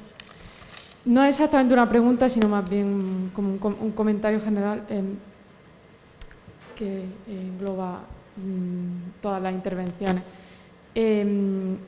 Bueno, a lo mejor sí hay una pregunta. Lo primero que yo quería decir es que si una cosa aprendí de mi breve paso, o mi paso por el 15M, fue que hay algunas palabras que no sirven en absoluto para describir la situación y que hay que ir quitándoselas de en medio, por lo menos cuestionándolas. En su momento cantábamos, lo llaman democracia y no lo es. Esto no es una crisis, es una estafa, y yo creo que habría como que recuperar eso. Yo no creo que la universidad esté en crisis. La universidad es una empresa un poco extraña, porque es de esas empresas que vienen de los aparatos públicos, de los aparatos del Estado, y que ha ido transformándose conforme se ha transformado la economía neoliberal, con algunos vestigios, digamos, de gran empresa pública, tipo como la Renfe o alguna cosa así, ¿no? Se presumía que era la única esfera pública que había, y ahora pues supongo que hay otras, como puedan ser los medios de comunicación, etcétera. En tanto que empresa entre neoliberal y pública, yo no creo en absoluto que esté en crisis, creo que le va estupendísimamente a la universidad, funciona como un tiro en tanto que empresa, y habría que ver, pues, como una empresa que habría que ver pues su balanza de sus números, y creo que sus números son estupendos, si no, pues no serían absorbidas por los bancos, como esta empresa Universidad de Granada, en la que interviene el Banco Santander, o yo qué sé, BBVA, que está entrando en un montón de en la cultura, o yo qué sé, la Caixa, que se está metiendo en el mundo del arte. Es decir, esta idea un poco romántica de que las humanidades, el arte, aquellos elementos como los aparatos públicos, todo eso podrían estar en crisis, yo no la comparto.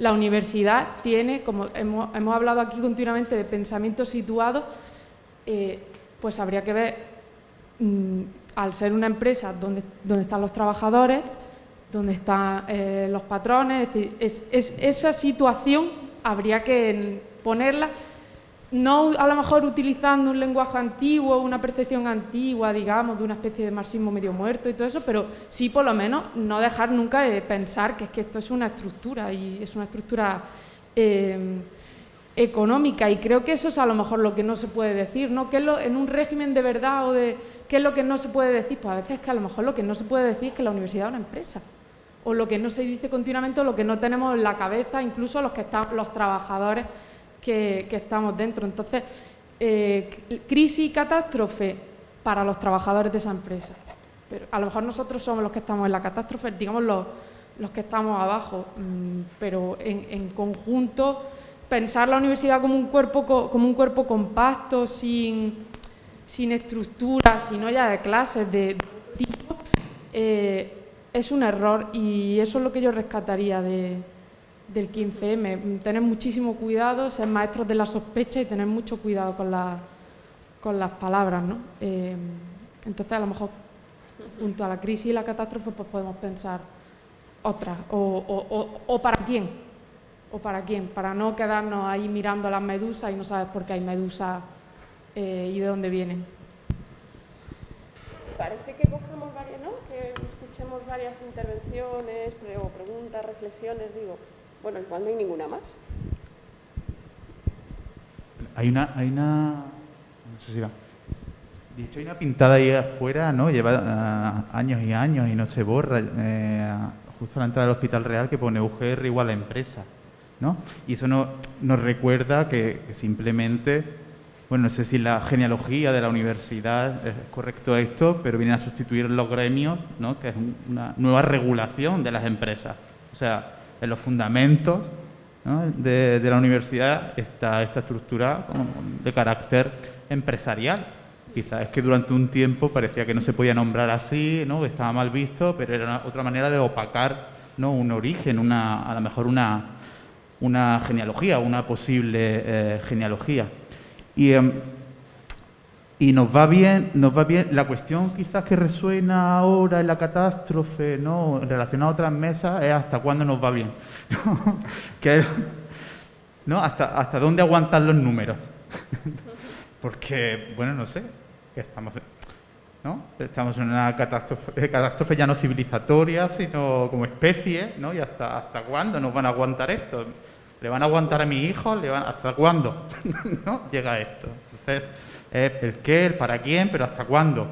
¿No? ¿Hasta cuándo no va a resistir todo esto? Y bueno, sí, están las luces puestas y todo esto, pero no esta idea como del silencio, qué bonito, ¿no? Y de la opacidad, Glissant, ¿no? Siempre me acuerdo de esto, ¿no? De Edouard Glissant, ¿no? Del derecho a la opacidad, ¿no? O aquello de Oliver Laxe, ¿no? De los seres de oscuridad, ¿no? Que decía en una entrevista, ¿no? Ya conozco a muchos seres de luz, necesito también... ¿no? A ver, ¿dónde están esos seres que están en la oscuridad? ¿No? Porque que no dejan de ser mis maestros, ¿no? Aquellos que están como que no hablan, que no dicen, que no son invitados a las conferencias, ¿no? Y... Bueno, no sé muy bien qué estoy diciendo, ¿no? Pero... como ¿dónde están estos? Y nada, por ir quizá, no sé, al flamenco ácrata también, que ya hablaremos, a ver por qué estás en esto, Ángel, pero esa idea como de Isabel Escudero, de las coplas libertarias pues que creo que decía, ¿no? Que ni Dios ni átomo de la fe que tenía me he estado quitando, ¿no? Me he ido quitando, ¿no? Pues uno está en esta catástrofe así, que ya ni Dios ni átomo, ¿no? Entonces, bueno, a ver a dónde, hacia dónde vamos. Muchas gracias. Por ahí, mira, hay 2 palabras más, 2 intervenciones. No, mejor así, que hable la gente, porque si no...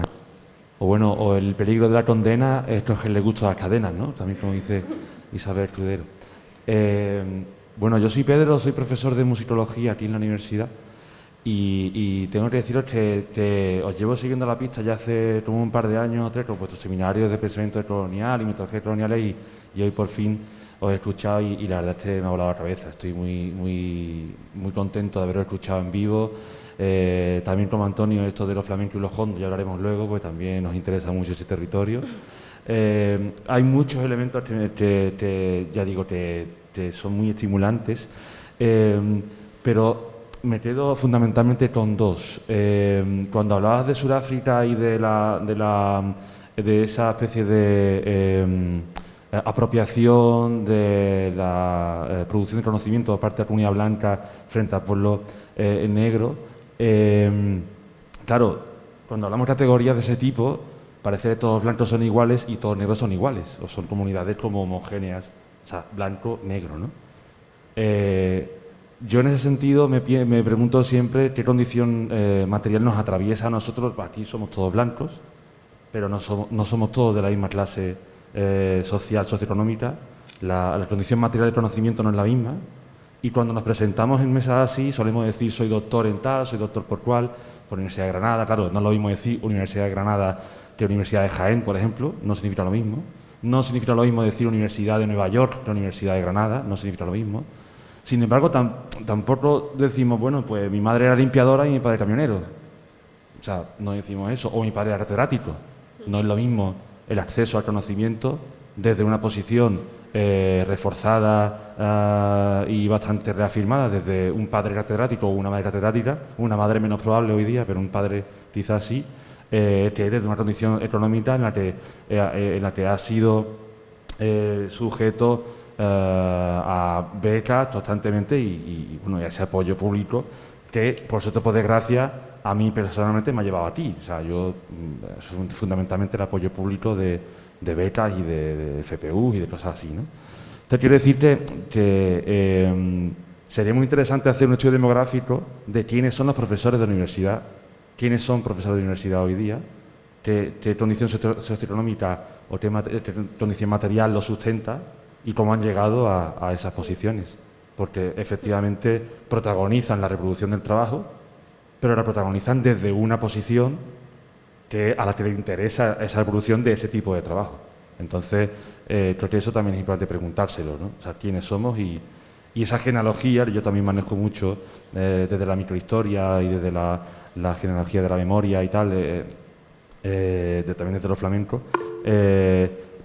Por eso, o sea, quiénes somos, para qué y para quién, pero también quiénes somos nosotros y desde dónde venimos, ¿no? Bueno, fundamentalmente era eso que quería decir.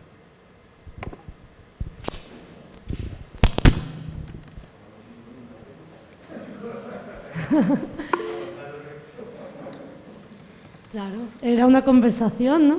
Claro que sí. Vale, pues muchas gracias a Maribel, a Sebastián que se fue, a Ángel, a Alberto y a Aurora y a Antonio por estar aquí hoy, esta tarde, compartiendo catástrofes. Entonces, bueno, yo, por hacer testimonio, anoche después de cenar hice un cartel porque hay un desahucio para la próxima semana y esta noche he hecho otro cartel antes de venir porque hoy han asesinado a una mujer en un pueblo de Granada, entonces su marido. Entonces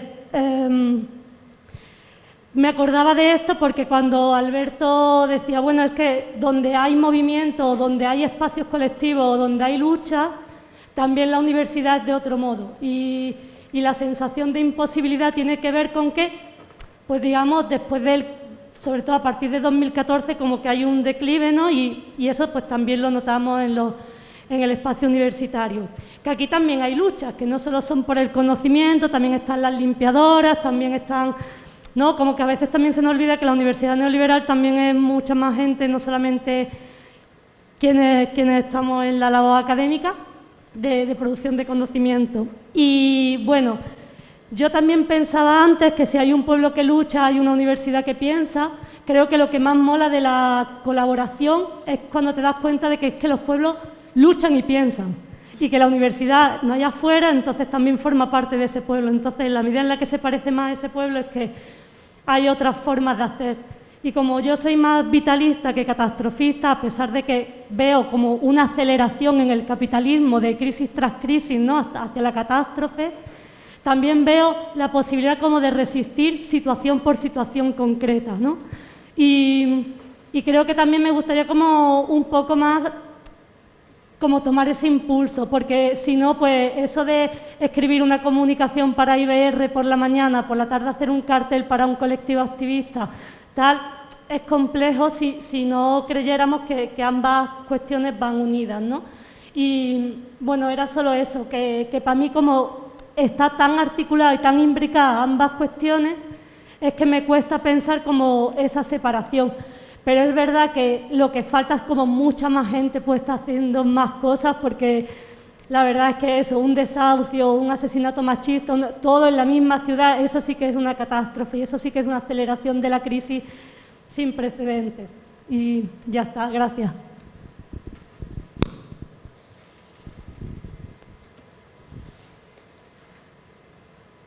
¿Ya? ¿Sí? Bueno, ¿os apetece por aquí Maribel, Ángel, Alberto? Maribel, ¿sí? ¿Te apetece? Venga. ¿Te estás despidiendo ya? ¿Sí? Sí, me despido, no puedo estar más tiempo. Lo siento, ha sido muy productivo y me alegro que el público también se haya animado a compartir. Gracias de verdad. Venga, chao Maribel. Hasta luego. Sí, nos ha mandado por el chat que es que cierran a las 9 el espacio en el que está, o sea que bueno, que se tenía que marchar. Bueno, pues no sé si queréis compartir algo a modo de cierre o no, lo dejamos. Yo ahí es verdad, hay una cuestión, igual retomo algo de lo que ha dicho Ari, y por no cerrar con esta cosa del no hay esperanza, no hay futuro. A mí me da un poco de miedo, ¿no?, acabar así. No quiero ser tampoco una, ¿cómo se dice?, enviadora de mensajes positivistas, porque no es mi forma de ser, pero me aterra porque veo alumnos, gente que está aquí empezando, tiene ganas de hacer cosas, y me da un poco de dolor que acabemos con este aura de negatividad. Lo que pasa es que creo que ese aura de negatividad para lo que nos sirve es para repensarnos. Creo que una de las lecturas que yo sacaría de esto de lo colaborativo, o como queráis llamarlo, me da igual, es el sentémonos a pensar y activemos procesos colectivos. Yo creo que Alberto hablaba de la cuestión de la comunidad. Bueno, pues quizás no se puede hacer algo que en una dimensión, bueno, muy grande, pero yo sí que pienso que cada espacio, cada institución, cada universo y cada contexto tiene sus líneas de fuga, sí que las creo, si no, no estaríamos aquí hoy. No tendríamos como este altavoz o este espacio para tratar de buscar esas líneas de fuga. No podemos hacer recetas, sin duda, pero sí pienso que tenemos que seguir construyendo colectivamente, pensándonos colectivamente en, bueno, que algo hay que hacer. Yo me gustaría acabar con el algo hay que hacer, no sentando cátedra, pero sí invitando a que algo tenemos que hacer. Eso es como por mi parte, ¿no? No sé. Bueno, yo es que creo que reconocer que habitamos la catástrofe no tiene por qué implicar ser catastrofista, ¿no? Sino preguntarse cómo habitar la catástrofe generando otras energías, otros modos, ¿no? Antes, cuando me ha encantado lo que has contado acerca de la universidad como que está entre lo neoliberal y lo público, ¿no? Esa empresa que se está redefiniendo. Yo creo que lo que el neoliberalismo, entre otras muchas cosas, ha hecho es desnudar cómo lo público no es más que lo privado en manos del Estado. Y precisamente el 15M, ¿no?, porque me ha encantado volver a escuchar esa cosa del 15M en la universidad, porque ya no se habla de ello. Es como si, igual que nos pasa a los insumisos, que nunca hemos existido, ¿no?, pues ahora os aseguro que dentro de 30 años el 15M nunca habrá pasado, ¿no?, porque en ese régimen de verdad no existirá, nadie hablará del 15M, ¿no?, si no dejamos de hablar del 15M. Y entonces, claro, que es lo común, que no es lo público, como tampoco es lo universal. Yo, igual que, ¿no?, decía Alberto y Aurora y tal, solo en lo común. O sea, la pregunta es cómo en tiempos de catástrofe podemos construir lo común una y otra vez. Los que estamos en la universidad, desde la universidad, porque también la cuestión de las posiciones donde uno está situado y tal. ¿Qué ocurre? Que como yo comparto con el compañero musicólogo la idea de la centralidad de las genealogías, también lo que tiene que ver con las vidas, ¿no? Yo venía escuchando a José de la Tomasa, mientras venía por la calle Elvira, que es una experiencia, eso sí que es misticismo puro. Claro, es que él se llama José de la Tomasa, ¿no?, porque en la cultura honda el origen está hasta en el nombre. Nosotros nos hemos quitado el origen, ¿no? Yo no puedo pensar, me cuesta pensar la línea de fuga en la universidad, cuando para mí la universidad ha sido mi línea de fuga. Porque yo vengo de una familia obrera donde soy el primero de las dos familias que ha ido a la universidad. Y cuando yo vi a mi padre, a mi abuelo, a mi abuela, todos, mi abuelo como venía de la fábrica, yo desde pequeño dije, yo no quiero eso. Y lo que encontré fue esto.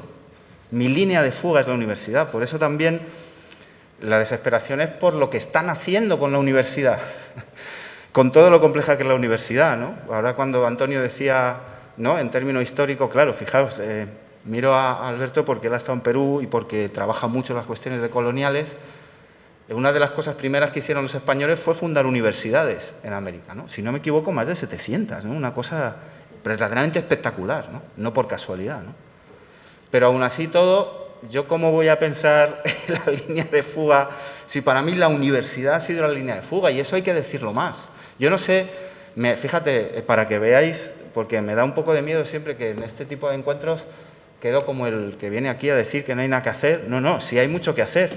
¿Por qué no pensamos juntos desde hoy la manera de hacer visible el origen? ¿Por qué yo, cada vez que entro en una reunión de departamento, yo que soy de la Universidad de Nueva York, me suda todo? Porque siento que no pertenezco a este mundo. ¿Por qué cuando he venido estaba aterrorizado? porque yo no debo estar aquí. Pero y sí, a lo mejor somos muchos los que sentimos lo mismo y a partir de ese sentimiento hacemos un común y empezamos a hacer genealogías de dónde estamos los que somos los primeros que hemos venido a la universidad, ¿no? Pues eso, si lo generalizáramos a todos los órdenes de la existencia, a lo mejor las genealogías tienen esa potencia, ¿no? Lo digo porque no quiero que se entienda que reconocer la catástrofe implique ser catastrofista, ¿no? Dos cositas muy rápidas. La primera es que las palabras tienen la mala costumbre de ser polisémicas. Entonces, crisis significa muchas cosas, ¿no? Entonces, los dos tenemos razón. Claro, lo que pasa es que estamos usando la palabra de manera diferente. Claro, cuando yo hablaba de crisis de la institución académica, con lo que se supone cuál era su mandato, a dónde está ahora, claro, para mí la mercantilización del saber y la neoliberalización de la academia es una muestra de esa crisis del mandato de los espacios académicos y de producción del saber, ¿no? Entonces, bueno, o sea, es que las dos tenemos razón y más gente que dijera más cosas sobre crisis seguiría teniendo razón, es lo que mola de la polisemia. Y segunda cosa, a ver, esto ha acabado siendo una sociología de la captura, o sea, es horroroso, ¿no? O sea, es otra muestra de la crisis de la universidad de aquí. O sea, es que no hay manera. O sea, no se puede acabar las intervenciones diciendo que no se puede hacer o preguntando si es posible hacer investigación colaborativa cuando todas las personas que estamos en esta mesa hacemos investigación colaborativa, aunque no, y lo que pasa es que no hemos hablado de eso, no, nos hemos ido a otro lado, pero macho, tú haces investigación colaborativa en Nueva York con mujeres mexicanas, migrantes, ella hace con los movimientos por el derecho a la vivienda aquí en Granada, yo he hecho en otros lados con otras cosas, y aquí en el público hay más gente que lo hace. Entonces, que de ahí lo que acabemos pensando es que no se puede, es que ese es otro síntoma de la crisis, o sea, de la captura en la que se está aquí, ¿no? En la que, por cierto, no hay nada que no se pueda decir. No hay nada, o sea, seguir pensando en clave de lo que se puede decir y lo que no se puede decir es absolutamente ingenuo. O sea, tú puedes decir aquí lo que te dé la gana, o sea, el poder ahora mismo es transparente, o sea, es absolutamente transparente, o sea, el régimen de poder gobierna a partir de la transparencia, es obsceno, es absolutamente obsceno. Entonces, pensar, y eso tiene que ver también con la investigación, ¿no? O sea, pensar que no es obsceno y que no es transparente y que entonces lo que tenemos que hacer con nuestra investigación es desvelar los dominios del poder, eso es decimonónico, o sea, no tiene ningún sentido. Y por eso, porque no pensamos, yo por lo menos estoy totalmente en desacuerdo con esa idea de que lo que voy a hacer es develar la verdad y decirle la verdad al poder y esas cosas que yo creo que no van para ningún lado, por eso optas por la investigación colaborativa, ¿no? Por una posición epistemológica colaborativa, de construir conocimiento con aquellas comunidades, personas, grupos, colectivos que están en procesos de lucha por sus derechos, por sus formas de vida en diferentes espacios, ¿no? Entonces, yo creo que es peligroso, o sea, bueno, yo creo que es peligroso, no, yo creo que es súper curioso que esto haya acabado convirtiéndose en una sociología de la captura, ¿no? Cuando veníamos a hablar de líneas de fuga y de lo colaborativo como una línea de fuga a la universidad neoliberal, ¿no? Yo creo que eso dice un montón del momento en el que estamos y es una expresión del, llamadlo como cada cual quiera, crisis, catástrofe, lo que sea, que vive el pensamiento europeo sobre todo, porque está en el centro. Entonces, cuando hay una crisis sistémica, los que más la sufren, los que más perdidos se quedan y no tienen un horizonte de sentido, son los que estaban en el centro, no los que estaban en las periferias, porque siempre vivieron en crisis. Bueno, ya. Bueno, ahí lo dejamos porque hay gente que se tiene que... Muchas gracias, Alberto, muchas gracias, Ángel. Maribel se ha ido, Sebastián se ha ido, pero nos tenemos que marchar porque aquí hay gente que tiene que cerrar este sitio porque sus trabajos ya han terminado su jornada laboral y esto ya es una falta de respeto, perdonadme. Sí. Así que, bueno, muchas gracias por aguantarnos, por haber venido y seguimos hablando.